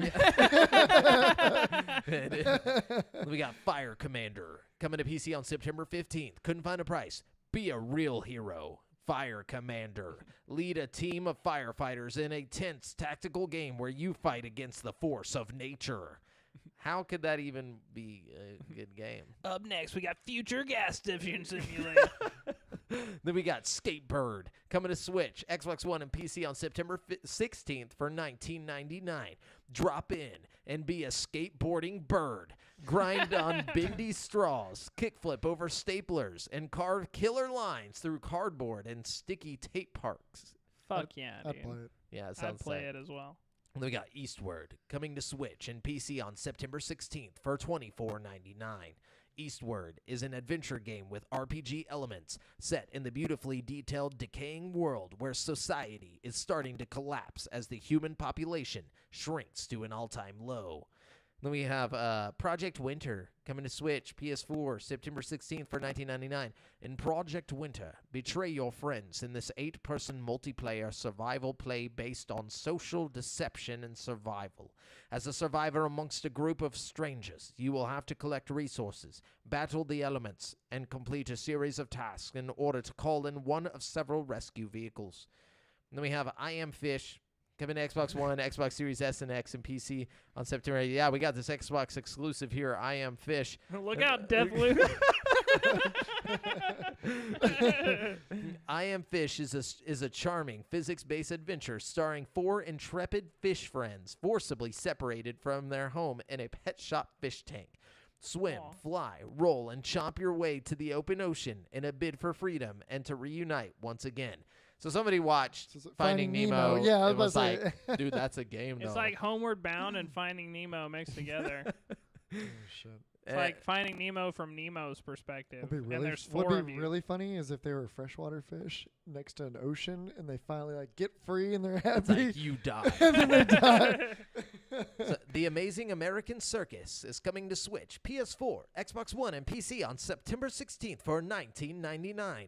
Roll up and play a deck-building game like no other. Gather weird and wonderful performers, amaze audiences, explore Gilded Age America, and transform your run-down circus into an entertainment empire. Play your cards right, and you could claim the crown of greatest showman from P.T. Barnum himself. And then we've got Nexomon coming to PS4, PS5, Xbox One, Xbox Series S and X on September 17th for $39.99. Embark on an epic adventure to save the world from the Nexomon King. Catch, evolve, and collect over 300 unique Nexomon. Assemble the ultimate Nexomon team to save your friends and the world. Fucking walking that line. Yeah, I wonder what that's based on. Then we got Wait, speaking of, whatever happened to that one game that was like basically a Pokemon knockoff? I haven't heard anything about Doki it. V? No, he's talking No. about it starts with a T. It's like Tom Tom or Oh, Tam- yeah, Tam that's Tam like or- super popular. You can Is it? buy it. I hadn't heard anything about it in a while. I was Yeah. just curious. Yeah, it's on you can get it on Switch. I think it's on Steam. And then we have Severed Steel coming to PC on September 17th. Couldn't find a price, but Severed Steel is a single-player first-person shooter featuring a fluid stunt system, destructible voxel environments, stunning bullet time techniques, and a unique one-armed protagonist. Then we got Ni no Kuni 2 Revenant Kingdom coming to Switch on September 17th for $59.99. We all know what that is, but it's coming to Switch. And then we got Origami 2 coming to Xbox One, Xbox Series S and X, PS4, PS5, and PC on September 17th for $29.99. Join the Shadow Clan and fight to protect your people in Origami 2. Discover a full campaign and join the Assassin Squad, up to 3 players in co-op stealth teamwork. And then finally, we have Song in the Smoke coming to PSVR, Quest, and PC VR on September 18th. Couldn't find a price, but Song in the Smoke immerses players in a beautiful and deadly VR world where they must craft, forage, hunt, and fight to survive. This is that one they showed off at the Oculus showcase where the guy's like going around killing deer and like making fires and stuff. It looks kind of tight, actually. This is one to keep your eyes on for sure if Huh. you're a VR player. Cool. Faux show. All right. Well, For that's show. it for the upcoming games or this week's releases. I'm sorry. And then we're gonna jump on over to currently playing. What's everybody playing? Oh man, what are you guys playing? I just been playing Warzone, and I started playing Myst on Game Pass. Really old school. Very weird. I've never played it before. I only played like a split second when I was at your grandma's house. It's back in the super day. hard. Very. It's on fucking hard. Game Pass, huh? Yeah, it's like Yeah. the remake of it, but it's like insanely hard. Like, I don't Yeah. even understand what's happening in They this had game. no chill back in the day when they were making games. Like, I feel like you had to be a genius to play this game. Well, yeah, I mean, Yeah. like You note taking is a definitely big feel part smart of it. whenever yeah. you fucking like. But the note taking doesn't even matter because if you can't find anything to take notes of, like, what's the fucking point of taking notes? Like, I literally had to pull up a thing just to figure out the first thing to do. Yeah, it's Like, crazy. I had to pull up like a walkthrough, and even the walkthrough was like confusing as fuck. I'm like, Yeah, I was about Bro. to say.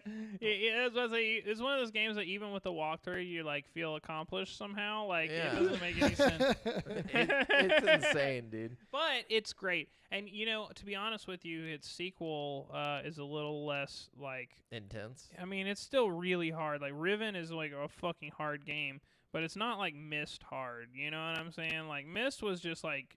Just almost, if you don't have a walkthrough, you're not gonna fucking finish that game. You know Yeah. what I mean? Within the first 5 minutes of the game, I had to take like 30 photos on my phone. Like, that's how much shit that there is. Yeah. Imagine playing in VR, dude. Fucking, it's like almost impossible. You have to have like a notepad. You're drawing shit. Fucking like. Oh, yeah. It's literally impossible. Like, whenever I thought about it while I was playing it, I was like, there's no way you could play this in VR. Like, it would look cool. I was about to say, looks wise, it's one of the best looking VR games I've ever played. Like, it's Yeah. it's also the biggest game on my Quest by far. It's like 10 gigabytes, and all my other Quest games are like 5 or lower. It's weird. Wow. All right.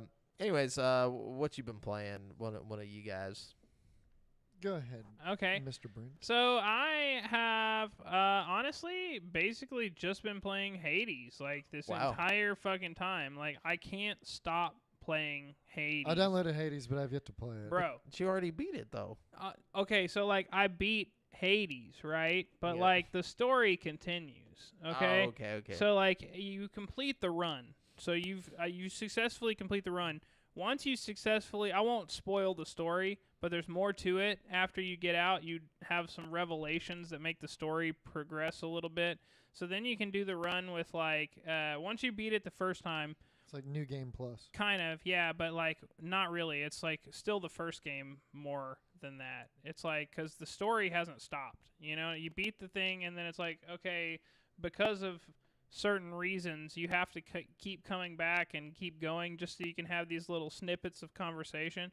So like you basically have to beat the game, like beat Hades in a boss fight, like and complete the run 10 times before Hell no. before you have like the real ending, before the credits roll and shit. You know what I mean? What the? How many times have you beat him? I finished my 10th one earlier today. Oh, Okay. Fucking, and I rolled credits. I was so fucking pleased with myself. Dude, it took, I mean, like, okay, so good shit. once you find a weapon that works for you, for me it was the gloves and a specific, like, the magnet upgrade for the gloves. Once I got the magnet upgrade for the gloves, I basically beat the game, like, 10 times in a row with that. You know what I mean? Oh, okay. But, like, every time you up your heat level, you get new challenges, and like it's just crazy. And like as the game goes on, there's more upgrades you can get for your like place that you're in. You can open up new areas, and like I've been playing the game for a long time, and I'm still finding new characters. There's like a whole like thing I haven't unlocked yet. Like you get these like charms by giving gifts to people, and I have thought I've met everybody in the game, but there's one that's undiscovered still on my thing. So I have no idea who that is. Like I've been playing like nonstop for like gotta be 30 or 40 hours. Like I'm Holy like crap. I've been playing the shit out of that fucking game, dude. Like you know what I mean? And I gotta say, man, like as far as just like having a fun time playing a video game, it's one of the most fun games I've ever played. Like I haven't had a game that I've been this addicted to since the original like Call of Duty Zombies. Like I haven't felt like compelled to just keep coming back and like playing it over and over again since that game. You know what I mean? Like I Yeah. really enjoy like the art, I like the gameplay, I like the characters and the story. I fucking like everything about it. Like and I really want to play Deathloop because like I'm so obsessed with the idea of like, you know, starting over again, a little more powerful, and like going through and trying over and over again. Like that's what Hades, like I don't know. Like I don't usually like roguelites, but like it's kind of made me like, okay, I need another roguelite, but I need it to be as good as Hades. and I don't know if I'm going to find that, because everything I Google is like, yeah, Hades is great, but what makes it unique is blah, blah, blah. Basically everything you like about Hades. I mean, it's highly regarded as an amazing game. It's amazing. It's so it's so fun. Like, I haven't played anything else. I keep trying to play other games, and I'm just like, it's like not doing it for me. You know what I mean? It's like, it's just, But I did play one game that I had fun with. I downloaded this right when it came out, but I didn't play it until like yesterday night. I Expect You to Die 2. Did you play the first one? I haven't played either of them, but I've seen plenty of gameplay. That shit looks fun. It's so good.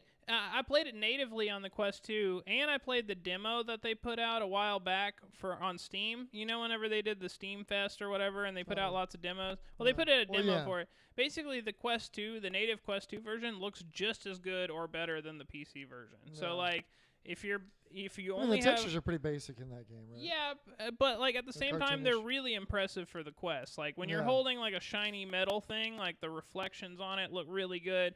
Or like there's a level in the second level, you're like sitting in a private jet, and like you can see like raindrops like rolling off the ceiling, the glass on the ceiling and stuff. It's just like really impressive looking. Like in the like sometimes when you're playing a VR game, and it just looks more convincing than other games. Yeah. You know what I mean? Like, there's more depth, and everything's got like more of a like just good look to it. Like, it's one of those games where everything's just really like solid. Like everything looks really good, convincing. Like, I don't know. Ever since Oculus introduced the 120 hertz wireless connection, like lots of shit looks just really good now. This is also a great game for people who are new to VR and don't have their VR legs, but it's also a great game for people who are like... It's just a sit-down, right? Yeah, it's just a sit-down game, but like, it's got enough unconventional mechanics where if you are like an experienced VR player, you'll still have fun with it because there's so much like... Yeah. It's basically like an escape room where you're sitting in one place and you have like telepathy, so you can like make shit from across the room like come to you if you want,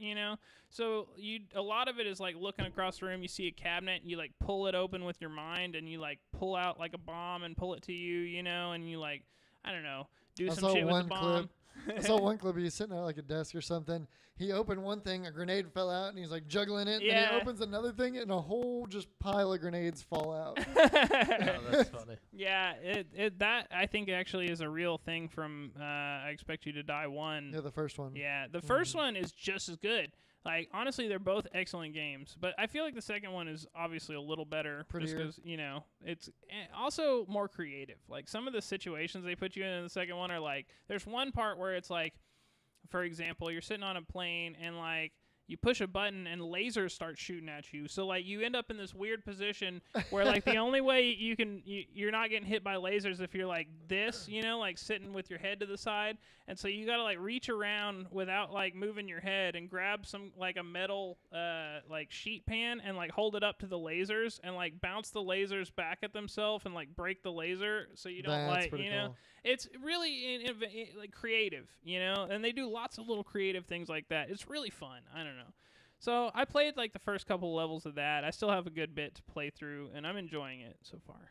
Nice. Devin? So I didn't play much over the last couple weeks, but Splitgate, I'm still enjoying that. Oh, yeah. I tried at a game called Naraka Blade Point, which is like an anime. I played a little bit of that in that same demo thing that I was telling you about earlier. Oh, Naraka Blade Point? Yeah. I fucking suck at it. I'm so bad. It's really tough. And then our friend Anthony is just like a god at that game. And it's just, he's like, yeah, come play with me. And I'm like, no, you have hard lobbies. I am noob. And then I got a new game, Insurgency Sandstorm, which is like, if I had to describe it, it's a very realistic take on like a Call of Duty, but like over in the Middle East. It's first person? Yeah. Yeah, and it's like like a lot of realism. It's a very realist take. You get shot and you're dead. Is like it good? It's not like a. Yeah, it's pretty good, but I'm pretty sure I'm gonna get like PTSD from this game. They really try to aim for realism in like the deaths too, and like some of the noises are just like, fuck. Like some of the like when you shoot someone, like it reminds me a lot of like a modern day version of like the old school Rainbow Six. Like it's very like tactical. I like and, that. Yeah, Yeah. it's a lot slower pace because if you just run out, you're gonna get capped like one bullet. Yeah. But yeah, a lot of fun, and it looks really good for being a smaller developer. It's actually on sale right now. Ooh. $15. So normally it's $30. And then a little bit of COD, but only because I get dragged into it against Nice. my will, kicking and screaming. I like that. You know you like it a dub. I bet. Man, I'm not gonna lie to you guys. Before I left here, I fucking bought Deathloop, and I'm downloading it on my computer right now. So Nice. hopefully it's good. Oh, it Hopefully- just sucks. Like everyone's Everybody was giving just it 10. bullshitting, like. We're about to screw over all these people. Yeah. Anyways, so that's it for currently playing. If you want to let us know what you've been playing, drop it in the chat or drop it over in the Discord group or in the Facebook group, and we'll talk with you about it. And then we're gonna jump on over to the topic of the show. Today's topic of the show is a little bit fanatical. It's games that changed our lives. Okay, so I used to be a girl. yeah. Until he played Mario. Mario changed everything. But yeah, so this is very subjective.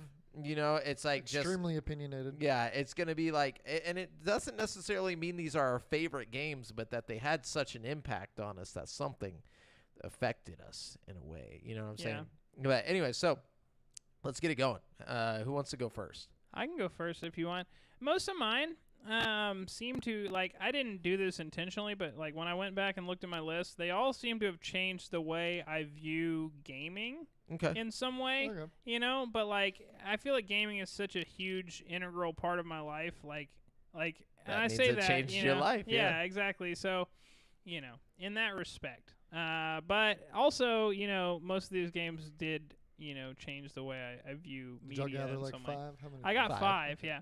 So my first one will have to be Grand Theft Auto 3. Oh man, that I mean, does there was change. such a feeling of like wonder when I saw, like, I didn't even know what the game was, and I like walked in the room and I saw somebody playing, and I was like, "Holy shit!" You know, I was This is like, amazing. I was like Did a you little just kill kid. A hooker? Yeah, like he's shooting people in the streets and then just taking whatever car he wants off the street and just zipping off. Like, whoa! Yeah. Like I'd never seen that, and not to mention the graphics at that time were like incredible. Oh, it was yeah. the free, first free game- roam. Dude, yeah. It was the first game that really made me question what was like possible when you're making a game, you Yeah. know? Like, GTA's on my list too, but I didn't put it. I didn't put it on my list because I knew one of us was gonna say it. dude, yeah. I mean, like, just it was like seeing an open-ended world like that, like a sandbox, and like the fact that you could steal the cars. It's the first time I like looked at a game and thought like beyond the parameters of like, you know, Platforming. the game. Because even like the early N64 games, I was always like, okay, I can run to the edge of the map. You know what Yeah. I mean? Like with Grand Theft Auto, it was like, okay, if you really want to, I guess you can run to the edge of the map, but it's not like easy. You know what I mean? Like you There's gotta a lot of it you gotta free- fucking work, and there's like all kinds of discoveries to be made between Yeah. here and there, and it's like it was the first game like that for me, like a really open feeling, and it was like, Uh-huh. man, like it's the first game that made me think about the future. Like, wow, this is crazy. Like, what could happen next? You know? I Yeah. don't know. Yeah, for sure. Mine's very similar to that in the way that it was like how open a game can be, and it's Fallout 3. Like I feel like that Yeah. changed a lot for me because I I got avoided Fallout it. 3 on my list. Too. Oh really? Yeah. I'm Yeah, not gonna I avoided it for such a long time, and not only did it change my perspective on video games, but it also like gave me like it kind of changed my mood in a way, like because at that time I was going through like a lot of shit, and I was like in between apartments, and I was staying at a friend's house, like his family's house. Like I didn't really have a place to go at this point, and just kind of a down time in my life. And like I would go to school, like go to work, and then I'd come to his house and just go into the room that I was staying in and just play Fallout 3 till like the next morning. Like I don't Oh, know, yeah. it just like affected me in a way that it was like kind of like an escape from everything that I was dealing with at that time.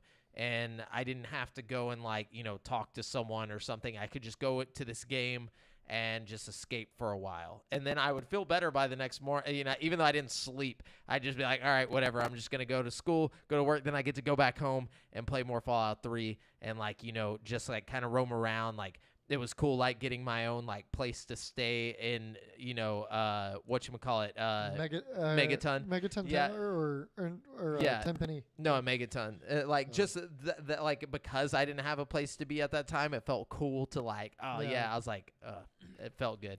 So it definitely changed a lot in my life. Definitely. I mean, I guess I'll talk about Fallout for a second too, because it's like my Fallout next 3 one. was a Yeah. huge one for me too. So it's like for Fallout 3 with me, my first experience with Fallout 3, up until Fallout 3, the biggest thing I played was Grand Theft Auto 3. You know what I'm saying? The previous thing on my list. And it's like, I remember we were playing, we were at a Halo party at Joey's or something, and I had never played Oblivion. I had never played like a Bethesda game proper. Like I played a little bit of Morrowind at my grandmother's house when I was a kid, but I didn't really understand it. You know what I'm saying?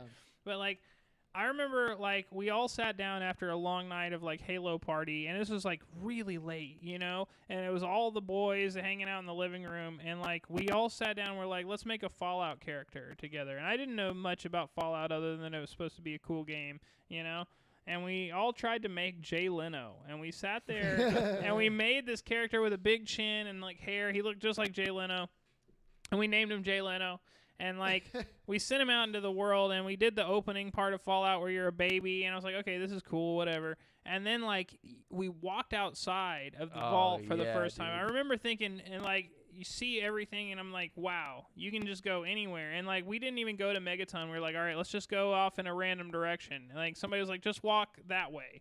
And, like, one of us walked and walked and walked. I remember everybody went to sleep, and I kept playing fucking Fallout 3. I played so long. I got to, like, level, like, 10 just playing by myself. Fucking everybody's passed out. I'm Jay Leno over here fucking nuking people in vats. You know what I mean? I don't know. That was a life-changing experience for me, too. Like, it was cool. Yeah, Fallout 3 was probably the biggest RPG that I ever actually sat down for hours at a time and like busted out from start to finish. Yeah. I loved it. That was Fallout 3 and is like right there with New Vegas. But it was more monumental because it was my first like big Well, that's RPG how I feel about experience. like the Grand Theft Auto games. Like Grand Theft Auto San Andreas was way better than, Than Vice 3 City and and 3, Vice. but like 3 was the one that like really like changed my like perspective of like, Yeah. you know what I mean? What's possible in Yeah. a video game? What's yours, Devin? So this is kind of like a group, but it was the first games that I can remember ever playing like as a young wee little man. But like it was on Sega Genesis, Toe Jam and Earl, Earthworm Jim, and Sonic. Oh man, yeah. And Mortal Kombat, the OG Mortal Kombat. They were just like, I was on my drive up here, I was trying to think about the first memory I have of playing video games, and it was with those 4 games because that's all I had. And I'm not even sure how old I was. My mom doesn't even remember it, but like whenever I told her about the game, because I asked her too, I was like, what's the first video game I ever played? Just in case it was before I had memories. But no, freaking Earthworm Jim in particular, that one sticks in my mind because it was just so weird out there. Yeah, it was so weird, and I was like a little 4 or 5 year old kid playing this shit, and I loved it. It was great. Dude, my It first started my whole kick into video games. Man, that's crazy. Fucking, I didn't experience Earthworm Jim until Clay Fighters came out, and he was like a playable character on Clay Fighters 64. Really? Yeah, and then I Wow. think I played some Earthworm Jim games later after Clay Fighters came out, but like my first like intro like, to whipped his head and shit. Paranormal Games says the one that is on mine as well is Pokemon Red and Blue Oh my open world first God. RPG. yeah, I'll talk about that Yeah. in a little bit for I sure. didn't even Well, think to fucking it's my next one. Yeah, so. Pokemon, yeah. Yeah, so Pokemon for I'm just gonna. I mean, if Yeah. you got it on your list, we might as well just talk about Yep. it. Yeah, Fucking. that's my number 1 on my list. For Oh, okay. sure. I didn't label mine on like the from most, so I didn't know you did. Yours That's like okay. That. My bad. My whole list is basically kaput at this point. That's okay. Pokemon Yeah. is fucking monumental to Yeah. me for sure because it was my very first like gaming experience where I like Felt personalized. yeah, not only that, but it was like the first like adventure that gaming took me on. You Yeah. know, like where I was like the author of my journey. I could go where I want and do what I want, and you could take it anywhere. You had a little Game Boy, you take it in your pocket. It was so much like crazier deep than like all the other Game Boy games. Every other Game Boy game is like fucking Tetris or The- Contra or some dumb shit. Yeah, and not it's like, just Game Boy games though. It was deeper than a lot of fucking games yeah, back then. fucking for Like- real. Like the only thing that's even close was like Chrono Trigger and shit. You know what I mean? And it's Yeah. like, man, it's deeper than that. Even like Yeah. you got 150 Pokemon that you can control and like have their own little things about them. They all Yeah, their evolve. teams, strategize, Yeah, different moves. They all live in different areas in the game. It was like a And then world. you You like, could battle and trade your friends. oh like, my that, god, that was so just next level. crazy, Yeah, dude. like when you hooked up a link cable with your homie and sent some shit over, and that was the only way to evolve some of the Pokemon. So Yep. you had to do it. That's you know the what I mean? crazy thing. It's like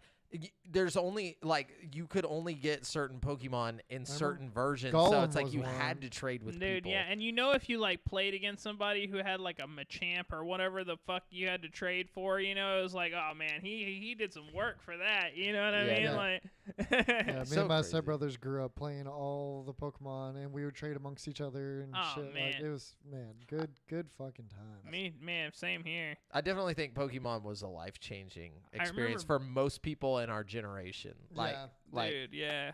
like just like whenever, like, dude, just everything about Pokemon gives me hype. He's like wearing a from Pokemon back, shirt. from Like back in the day, dude. I remember the It looks like original the green screen's Pokemon messing like game I was playing. We were on I remember the place I was at when I first started playing Pokemon. We were on like a Disney vacation, and I wouldn't shut up. And they're like, "Here, play this video game." They handed me Pokemon. Who's they? Who handed this to you? Is my sister? Well, my parents handed me my sister's Game Boy with Pokemon Blue in it Hey. or some shit, and I fucking went to town on that, dude. Like I played like the whole game. They Like, just red pilled you, dude. they red pilled me, dude. They sent me down the rabbit hole, man. They're just like, here you go, bro.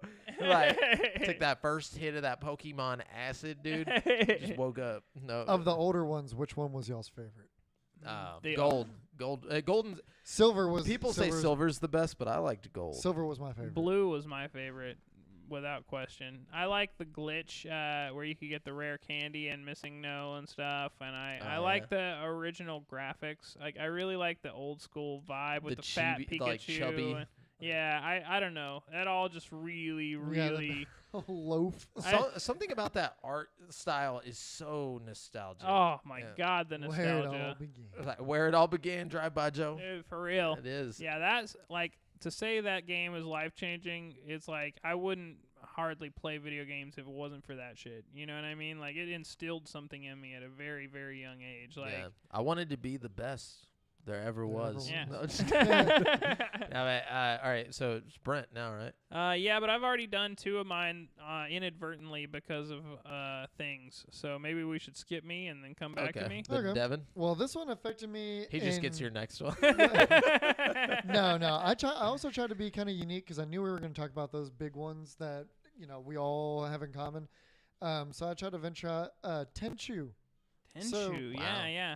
That was So a fun game. I love this game. On Tenchu PS1? 1 and 2 on PlayStation 1 and then also on PS2. I forget, did it go up to 3? There was Tenchu Z, right? Something that like was that. on the PS2. Didn't From Software make the Tenchu No, that was games? 360. No, it wasn't from software. But No way. Are this you kind sure? of kicked off my Hold on. whole liking ninjas and Japanese culture and weeaboo shit. So that's how it affected my life. And there was No. something that me Was and it my Team Ninja or something? It was made by a team called Acquire. Oh, From Software worked on some of them. What? Weird. Yeah. Hold on, I wanna know know that which that one was they like their worked on. first foray into like games was fucking Tenchu. And No, I fucking love the they've been Tenchu making series. like hard shit for a minute, you know what I'm Yeah, saying? you can cut people's head off in it, like assassinate and That game was Wow. tight. I remember It was- the it was early one badass. on PlayStation 1, like jumping on the rooftops and thinking, man, this is tight, you know? Like yeah, having the old grapple hook. I remember being extra violent too. Like Yes, Man, the last one to come out was 2009.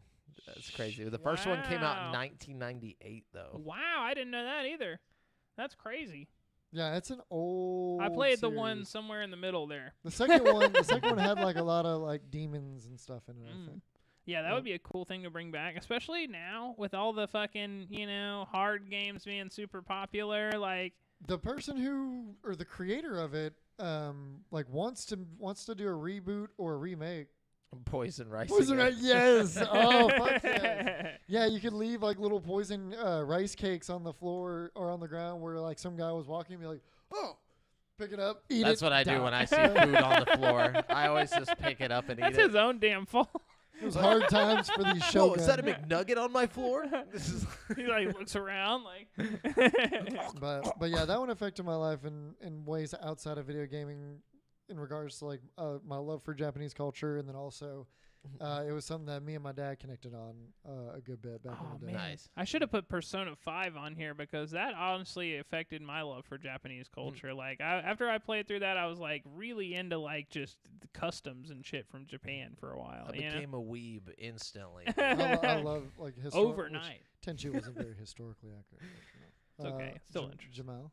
It'd be Brent now. All right. I'll break one of them out for you. Hale, I got to get to it before Jamel does. KOTOR. That's not on my list. Hey! I thought about it, but What? it didn't Hey! change my life. I loved it, but I didn't. It change did my change life. my life because KOTOR, like, okay, Grand Theft Auto changed how I viewed like the scale of games. Yeah. KOTOR changed how I thought of gaming as like a medium for storytelling. You know what I mean? Because like up until KOTOR, you got real shallow like story experiences for the most part, aside from like Chrono Trigger. And Morrowind You know what I'm saying? and stuff, but you weren't But playing I didn't it. play Yeah, that. You that's know what I'm saying. saying? You weren't And even playing it. Games that you- Morrowind, you know, it wasn't like the craziest story you ever heard. You know what I mean? No, but there was like thousands of years of lore and all the books and all that bullshit. There's a but at the whole same lot. time, it's just like not like a great story. You know what I mean? Like, Yeah. I feel like KOTOR stands toe to toe with like stories like you know, Inception and fucking like, you know, good fucking tales, you know, that have good twist endings and shit like that. I You think know that's what I mean? the main part is the twists that happen. You know what I'm saying?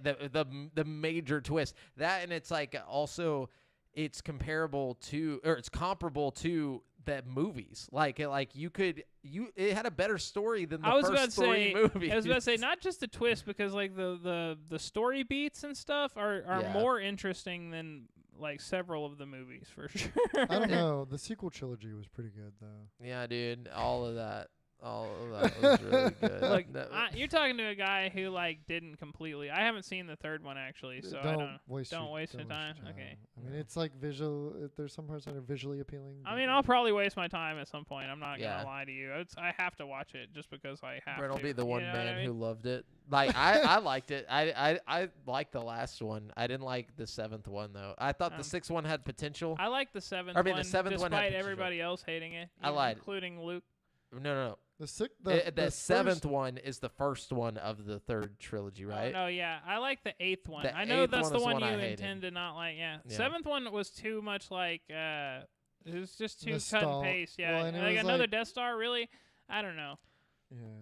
Eight at least kind of was like, okay, you know, it's got its own like thing going on. It was a little boring, but like Yeah. I like the story. You know what I mean? Paranormal Games is about to drop his list here in a second. But Brent, Oh, what cool. you said? You got So, KOTOR. Yeah, KOTOR. I really just think it changed like how I view Narrative. Yeah, like how like I didn't think a game could tell me a story like that, especially a long game like that. That's one thing. Like you wouldn't think that you could be engrossed in something like a movie, but for like 30 hours straight. You know what I mean? Yeah.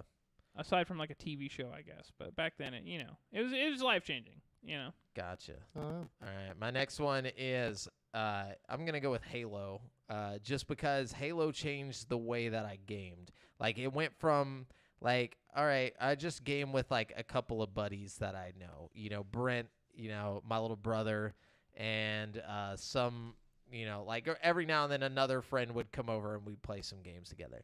Halo changed that to where we were system linking, like even if we weren't friends, like we're like, oh, you got an Xbox? Yeah, we're all meeting the fuck up. Like, and Did we're you go to swim camp that one year? I didn't go to swim camp, but I did go to the church like lock-ins and stuff. Oh yeah, and the set it up lock-ins, that. man. So like we had lock-ins where there'd be like, I'm talking like 3 or 4 like Xboxes like hooked up, like just like playing whatever we could with System Link. Like I never thought about System Link until fucking Halo. Like I was just like, what would you even use that for? Like I don't understand. And then like we're sitting there like playing, 4v4 on Halo. It just was mind It's blowing. cool because they couldn't screen peek, so you have your Yeah. own little team Yeah. on each TV. You know what I mean? which in turn led to Halo 2, my first online experience. You know what I'm Oh saying? man, With Xbox Live, like that was my first crazy. online experience Oh, too. mine was Gears. Gears? Yeah. Really? first So you Gears. didn't play I didn't have online I didn't till, have like- online games for a very long time. That's crazy. Actually, we didn't have internet that could do it. I take forever. that back. My first online experience was SOCOM 2 on PlayStation 2. Wow. Yeah. Yeah. I did not get to play online at that point. But yeah, no. My first good online experience was Halo 2. I think my favorite online experience from back in the day was Call of Duty 2. Oh And 3. man, that was fun. So fun. Getting the vehicles and stuff. That's 3. Yeah, Call yeah. of Duty 3. 2 was fun too, though. Yeah. But 3 was tight because you could both play from one console online. Online, like, yeah. Oh, You, damn. yeah, dude, you could do that with Halo all the way up until like Halo 4, I think. Like you could have multiple people on one console playing online. It was so cool. But yeah, so Halo for me, like just that, and then also in terms of sci-fi stories, like that's so cool. Like everything about it was just like you were in a sci-fi movie. It was like being in Alien or like something like that without the horror aspect until I the don't know, I flood was show about up. to say, it was pretty scary when the flood got there. Yeah, they man. had a little bit of everything in there. It felt so adult when I was a kid, Yeah, like to I was play it. honestly afraid of Halo. Like when I first got my Xbox, I was such a little kid. Like I didn't play Halo for like a few months until like after I got my Xbox because I was like, I don't know, it scared me. Like, just, like, the afraid of what it grunts might and stuff. be. No, like the aliens scared me. Like I played that Oh. opening level where like you're all chilling on the ship and then suddenly everybody's getting murdered by fucking elites and shit, and it just kind of scared me. I was like a little kid, you know what I mean? Yeah, But then we started playing the multiplayer, and that wasn't scary because obviously there's no fucking aliens coming after you. And then eventually we started playing the co-op, and I got over it, and it was like, I had a You weird figured fear out of it's Halo. not that No, it's scary, not yeah. scary at all. But like, I was afraid of it as a kid. It was weird. but yeah, paranormal. We're gonna read off your list after we get done with this. We're almost done here. Devin, what you got? So my next one is Zoo Tycoon. Oh, This Zoo is a- Tycoon. That's such a random one, but I It's- like it. It's very random, and like it might have been like one of the first ones, if not very, very early back on. It was like a fucking CD-ROM. yeah. Yeah, And my little ADD ass. Well, actually, this is kind of opposite. I would spend so much time trying to design the perfect fucking zoo and thinking like strategically about where I'm gonna put this, how the animals' terrains are gonna be. Because as a kid, I loved animals, Animal Planet, and everything. oh Grew up fuck, with it. Animal Planet, dude. Yeah, or not grew- Animal Planet. What were those fucking magazines called? Like Zoo Books. Zoo, dude. Zoo Oh, Books. Zoo You remember that Books. fucking My commercial? brain- Whoa! Fucking Waking up Zoo at Books, 3 a.m. dude. just to see Holy the Zoo Books shit. infomercial. My great grandma used to would subscribe me to Zoo Books, and like I'd get them in the mail all Dang, the you time. got dude. Zoo Books? I got Zoo Books, bro. Ballin', bro. But as far as like it really, I think it structured me good because I was pretty young. I think it structured me good to really be.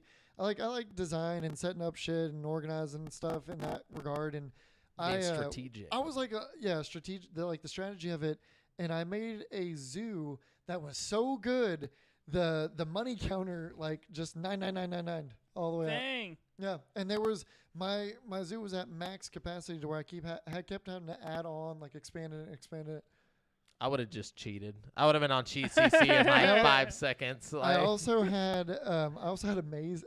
There was a little bit of a cheat that I did. I made a maze that the guests would get fucking lost in. So and they never, just keep and buying never shit. leave. hell yeah.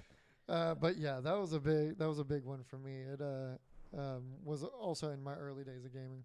Nice, man. Brent, what you got? All right, my last one, and maybe my most life-changing one.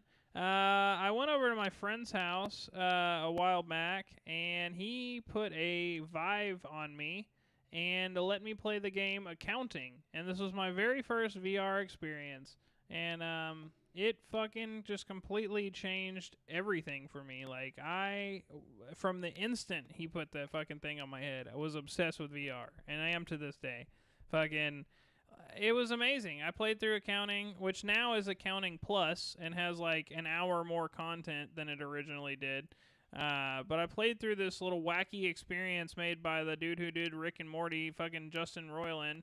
And it's just a wild, wacky game that's really, really funny. And, like, I don't know. I mean, like, it was my first time playing VR. Like, just the ability to, like, walk around in a video game, like, just to like, literally use your feet and walk from one end of the room to the other in a game was, like, wild to me. You know what I mean? And just completely changed everything. And, like, I don't know. I saw this whole Quest 2 blowing up thing happening a lot sooner than, you know what I mean? Most people did. Like, I really have been calling for this for a long time. Like, VR is about to blow up even bigger, I think. You know what I mean? All we need is a few more, like, great games like Half-Life Alyx, and it's taken off. You know what I'm saying? Like, For sure. See, I had dreamed of I've dreamed of the VR that we're at now for a very long time, since I was a little too. kid. So when I finally experienced it, I was in, like, good VR. I was like, yes. It's like, Yeah. this is fucking it. I don't really have, like, a single, like, I think the first experience I had with a Vive was this fucking Ocean demo at the Microsoft store in the Woodlands Mall. And that was the first experience I had with it. But I put it on, and I looked around, and I was like, this is it. I was like, we're fine. It's finally here. yeah. Because I've been dreaming of it for years before it. I remember he put me in the fucking headset, and his menu was like a space thing around you, and like I was like, whoa. Like, just at the Yep. menu, I was like, whoa, you know? And then he put the actual game on. I was like, whoa! Yep. What? That's awesome. Yeah, I'm just going to go with my final one here, which is kind of ridiculous. Y'all are going to think it's ridiculous. But Warzone has changed my life, literally. Like, now all I do is play Warzone. Like, I have a problem. Like, I seriously, like, and it's not like an everyday thing, but weekly I probably play at least like 8 hours of Warzone, like a week at least. That's how I am with Hades, man. Like, Yeah. I'll try to play other games because I'm like, man, I should play something different, you know? But then this I is just... going- This is going going on a year, like a of full year. at least 8 hours a week, and it's like a second full-time job thing. Going on. Like I just like, and I don't know if it's the Discord or what. Like I just like hanging with the homies and playing some Warzone. Like it never Yeah. gets old. I never get tired of it. There's not a day where I wake up and I'm like, that sounds boring. I'm just like, dude, that sounds awesome. But it's like I have to physically keep myself from doing it sometimes because I put too much time into it. So like, as long like it's become my thing where I'm like, as long as everything's done and I've spent time, you know, with like my girlfriend and I'm like, you know, talking to my family and everything's good. I got all my work done. I've taken a shower, all that shit. My dog's walked. Everything's good. Then I'll play some games, you know, but like, it's getting to the point where I have to regulate that. Like I have to make sure those things are happening because of how much I like to just sit there and play. Like, and I think that's kind of life changing because before that I was never like that. Never, especially with Call of Duty. There's never been a Call of Duty game where I'm just like, this is all I'm going to play. And I just Must love it. have more. Yeah. It's like Warzone is an addictive game. Like for me specifically. Yeah. A lot of fucking people. Yeah. So Fucking- Yeah, that's how I got into the UFC game like that for a long time, man, where it was just all I did, like, fucking nonstop. I got really good at it, but then I stopped playing. well, maybe one day that'll happen to me, but not with Vanguard coming out and a new map about to drop and the anti-cheat finally. I stayed through all the hackers, all right? That's how dedicated I am. Like, there was never a lull where I was like, well, I guess there's just too many hackers. I'm like, fuck it. I've won before. Nah, I'll win again. Well, my breaking point was when they kept putting out all this shit and doing all this shit and then fixing one fucking hack immediately that affected their bottom line. Their money, yeah. Yeah, that affected their money, but let all these other fucking hacks go. Those damn When they frat didn't- boys. When they didn't fix any of that shit in the next season, I was done. Like, I Yeah. only play it very occasionally now with y'all, but even then, I'm like, Hey, when that Fuck this shit. Banhammer drops, though, when Vanguard drops, but let's. we'll see. Oh yeah, what's yours? What's your last so one? well, I have two because y'all had a bunch of the same ones. So GoldenEye, because it was the first shooter that I ever Oh played. yeah, that honestly that changed like my view That of was- like multiplayer and shit as a kid. Like the man, fucking. When I A. played that first person shooter, my very first that's a lot of words. Very Um, first. I was really All of young our on the RP. N64. I was like, this is a game changer. I was like, I love this shit. And Oh, then yeah, ever dude. since then, like, FPS, y'all know me, like FPS is the primary genre that I play and Oh, totally. excel at, sort of. And then number one for me, most life changing, is fucking RuneScape. Hey, I believe it. I'm like half-ass embarrassed to say it, but that game actually taught me a lot of life skills as a young kid because there was like a living economy in it. You could scheme shit. You could have I was 11 years old having people work for me in a fucking video game. They would meet with me on Wednesday afternoons to sell me their product that I would turn over and sell to like members and shit. Like It's what originally got me into the drug game. I was running business schemes in a video game because I was like addicted to the living economy in it, and I was like, this is awesome. I was like, your wealth was dependent on how you did in the game and shit. I don't know. It's like doing that whole thing. It's like the first time I ever played RuneScape. I felt the thrill. And then other things like there's like life skills, and it's probably one of my longest played games. I haven't played it in probably 2 years. How But to take them out to longest the played PvP games. area. What is it called? The woods? wildy. The wilderness or The something? wilderness. Yeah, the We took them wilderness. out to the wilderness. Let's just say you don't come back from the wilderness if you go there with us. But his shit came back with us. No, but anyways, yeah, basically that's our games that changed our lives. We're gonna look at Paranormal Games. His list. He's got World of Warcraft, which unfortunately I've never actually played World of Warcraft, but Me I neither. know it is very life changing for a lot of people. I know people who have put probably more time into that game than they've ever put into anything else in their life. I was poor, so that's why I played RuneScape. Yeah, I Otherwise, was I'd too have had poor World of for it. Warcraft. Yeah. You didn't pay the $5 subscription fee, dude? No. It's also why I didn't have any online games until early 360 because they wouldn't pay for our online. Internet, And then before that, we didn't have good internet. I had net zero, and we netted about zero internet. That's literally what it's called. I can They're still like, hear the dial-up times. what should we call our internet service? Net zero. Like, stupid. And then he's got Halo 2. That right there is, we've already brought up Halo 2, but that is definitely a game changer for a lot of people, especially with Xbox Live and not having internet and shit. Legend of Zelda Majora's Mask, dude. I had Ocarina of Time on my original list, but I don't know. It's like the Fallout 3 kind of filled that same thing where it was like, Majora's Mask was life-changing to me in a way that Ocarina wasn't because of the time mechanics. Yeah. Like the whole, you have 3 days to complete this mission. You can slow time, you can speed time up, you can reverse time. It was wild to me. Like that shit was just like next level feeling, like, I don't know. Something about the just being the master of fucking time and space with your little sword and shield and your Deku mask. It was fucking crazy. Oh, and the masks. Being able to transform into different forms and shit. That was such a cool game, man. that always bothered me. I didn't want to be the Deku kid. I was like, I just want to be Link, But and also you don't get to be adult Link in that game. Also made me pretty upset. But good game though. Dark Souls is his next one. Yeah, I can see how that would change. I almost put Sekiro on my Yeah. list because it made me kind of like.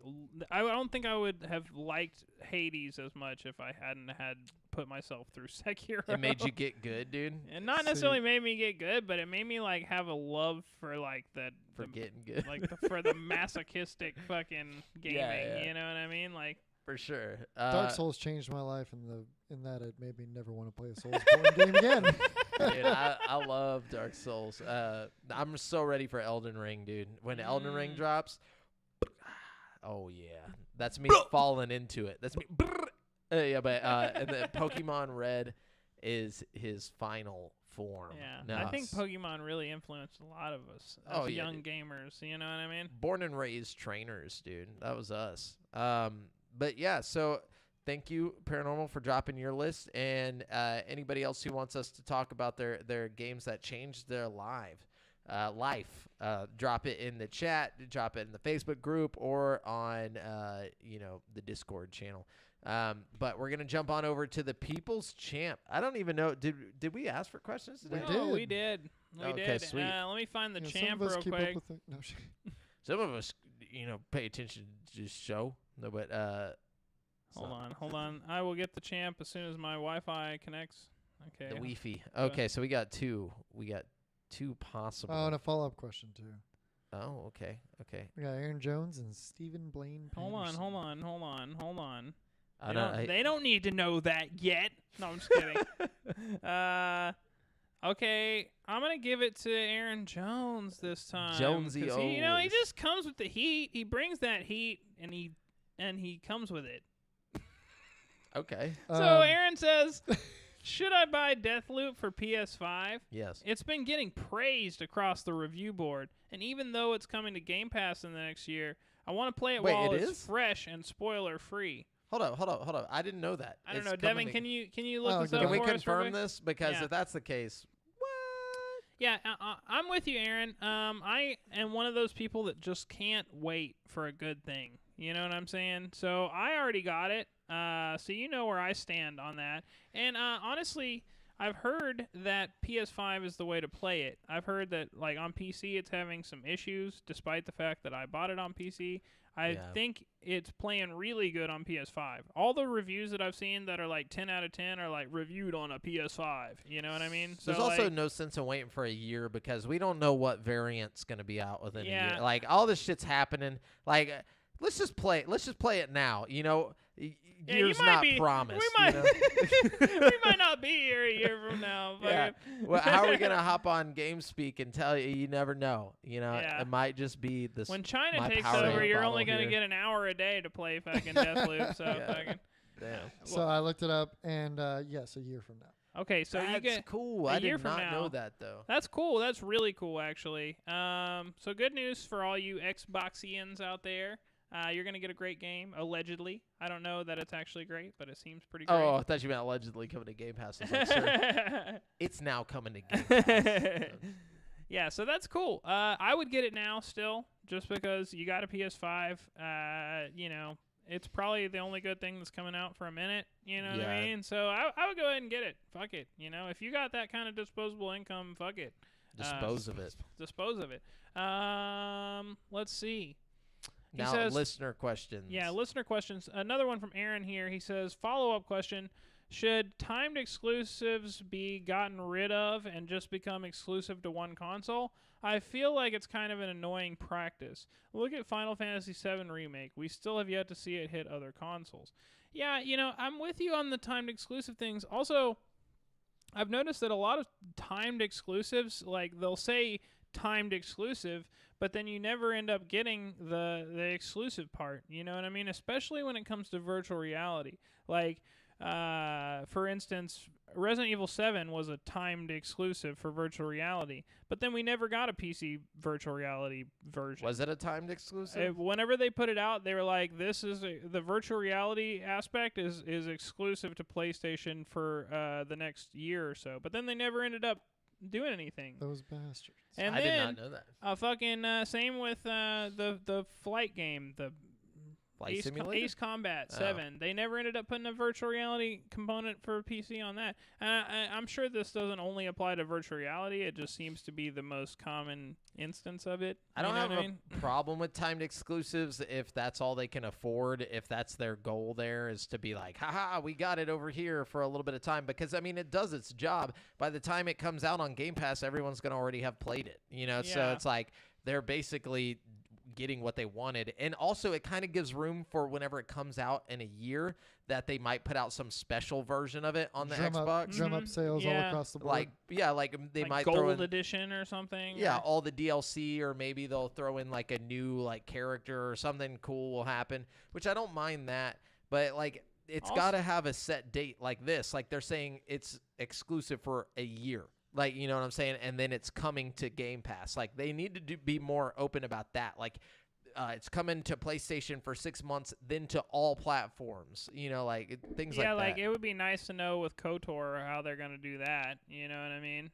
Oh yeah. If they're even gonna, you know what I mean? Like we don't know much about the KOTOR thing. But And- see, you know, it's different with Arcane because they're literally owned by Microsoft now. So like, it would be in their best interest to reassure Xbox, you know, players that hey, this will eventually come to you guys. Yeah. You know what I mean?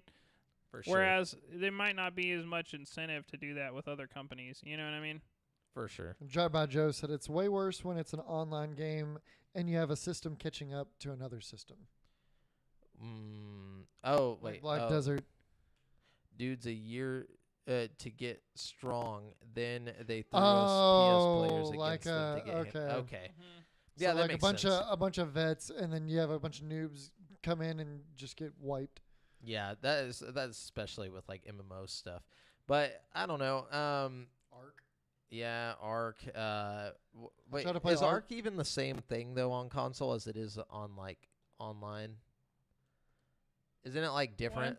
No, No, I think it's the same. no, it's the same. I got it whenever it came to console, and I tried to play it, and I just got fucking obliterated. There's, Over and over. there's something about it though. I think you're thinking of Rust, right? Or Maybe I am thinking of Rust. Or like Rust was a completely different thing, huh? the console version of Rust is a little different, I think. Yeah, I don't know why I'm Oh. thinking that, but either way, like I get what you're saying. Drive by Joe, like The but time advantage of leveling and everything. that's with like any online game though. Like imagine if, imagine, Deathloop was an online shooter like Call of Duty or something, and they get it for a year, then it comes to something else. Then it's like by that time everybody's so fucking good and like it's set in their ways, like Yeah. that. you'd be- ESO kind of did that with being on PC first and then console launch. yeah, Hmm. for sure. Well, I guess that didn't make. Oh, no, it does make a shit because they allowed transfer from PC to console. But yeah, was there any other questions? Brett? Yeah, we've also got one from Stephen Blaine Patterson. He says, have y'all talked about the new Harry Potter game coming out next year? And maybe handheld game emulators. Okay, so two things here. We have talked about the Harry Potter game, but I love talking about the Harry Potter game, Yeah. so we'll talk about it again right now for you. There hasn't been any like new information to come out about it for a No, little bit, you know, I think except for that the delay. they're kind of trying to let the J.K. Rowling heat die down a little, maybe, before they put out some new shit on that. I think they should go like through her Twitter and like whatever she said, make it canon in the game. Just So, to fuck with people. just like have what's his name? Why do I want to call him Ganondorf? Dumbledore? Dumbledore. Make Dumbledore like super gay. And then like all the rest of the characters that she's like, oh no, these two are actually together, and like all this stuff. Like just do that. Like go back through, make it all canon in this game, and call it like the J.K. Rowling video game. The J.K. Apocrypha. Yeah. She's like, I always had this in my head that this was the thing. It's like, okay, well, why didn't you put it in the? I did though. You just didn't pay attention. No, Dude, it's I can't wait for this fucking game. I'm not even gonna lie to you. I just I found this game on SideQuest the other day where you get to fly a Nimbus 2000 around Hogwarts. I was like flying around Hogwarts in my VR headset, and I was like, man, I can't wait for that fucking game, dude. That's all I could think. I'm flying around catching snitches, and I'm like, dude, there better be some kind of like Quidditch aspect catching of the fucking. snitches. Dude, just new give us game. a VR Harry Potter game.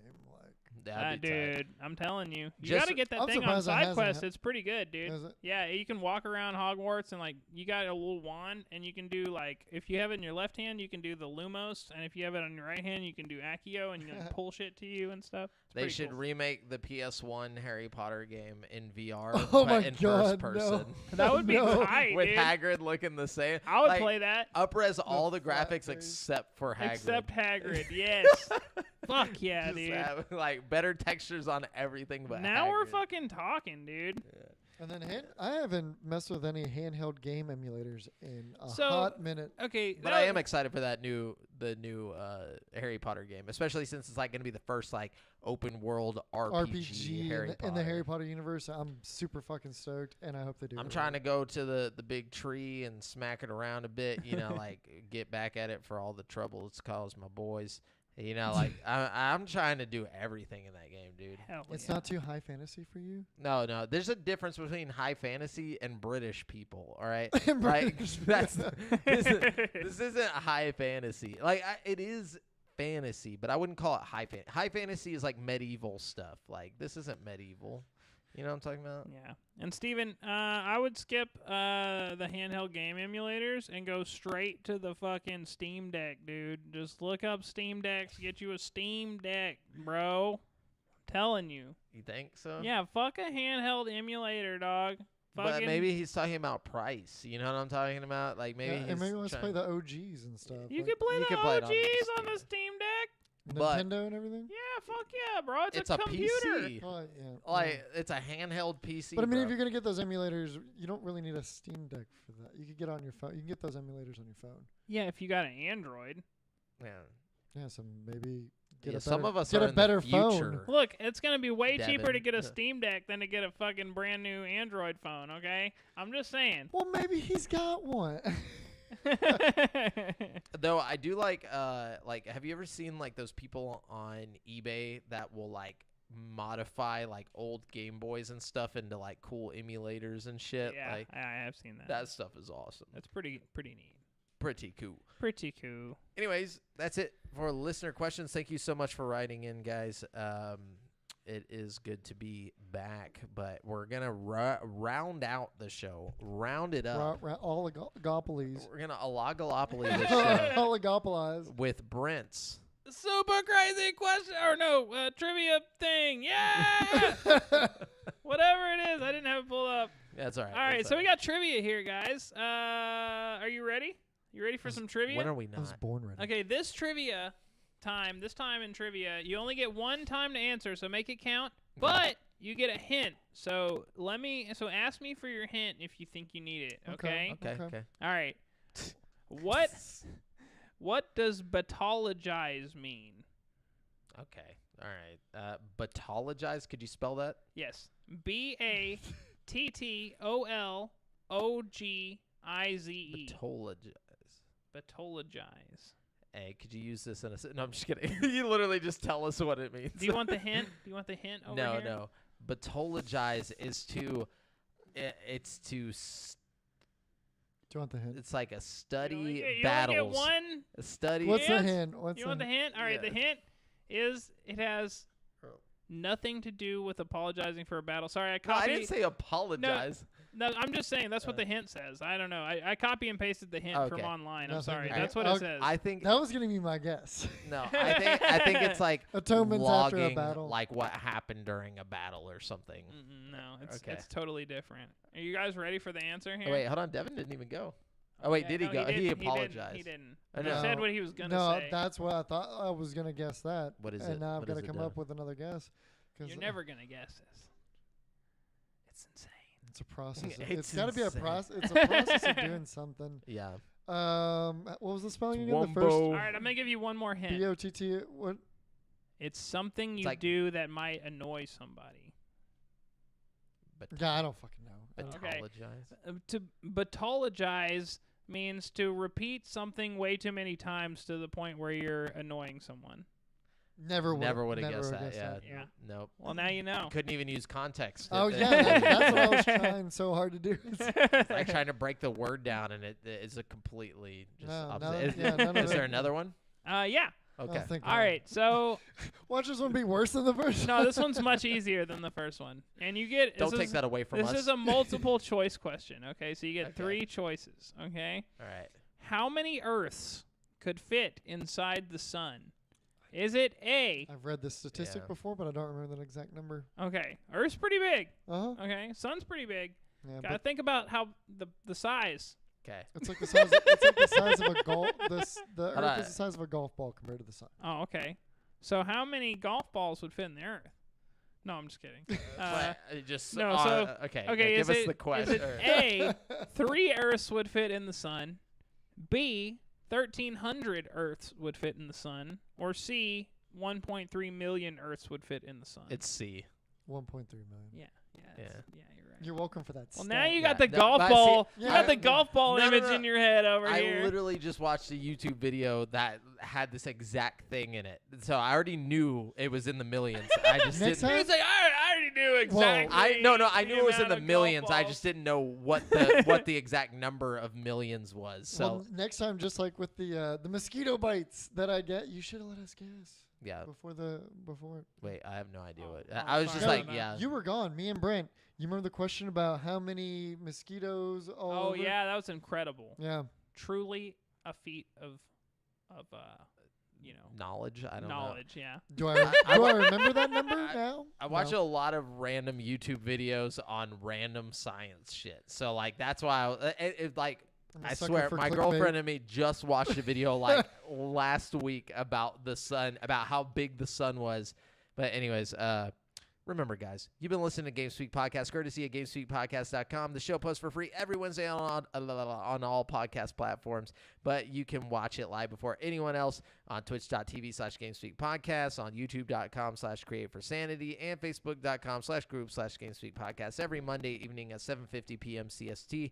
Be sure to submit any questions you want us to read on the show to those places, or you can do it, like while we're live, and we'll read them there. But check out our video content on YouTube.com. And if you want to stay up to date with your boys, you can find me on on Twitter at the handle Joffrey Jamel, and Brent at Brent Has One. And check out the GameSpeak Podcast Instagram. Thank you, Drive By Joe, for being here. Thank and thank you, Paranormal Games as well. And until next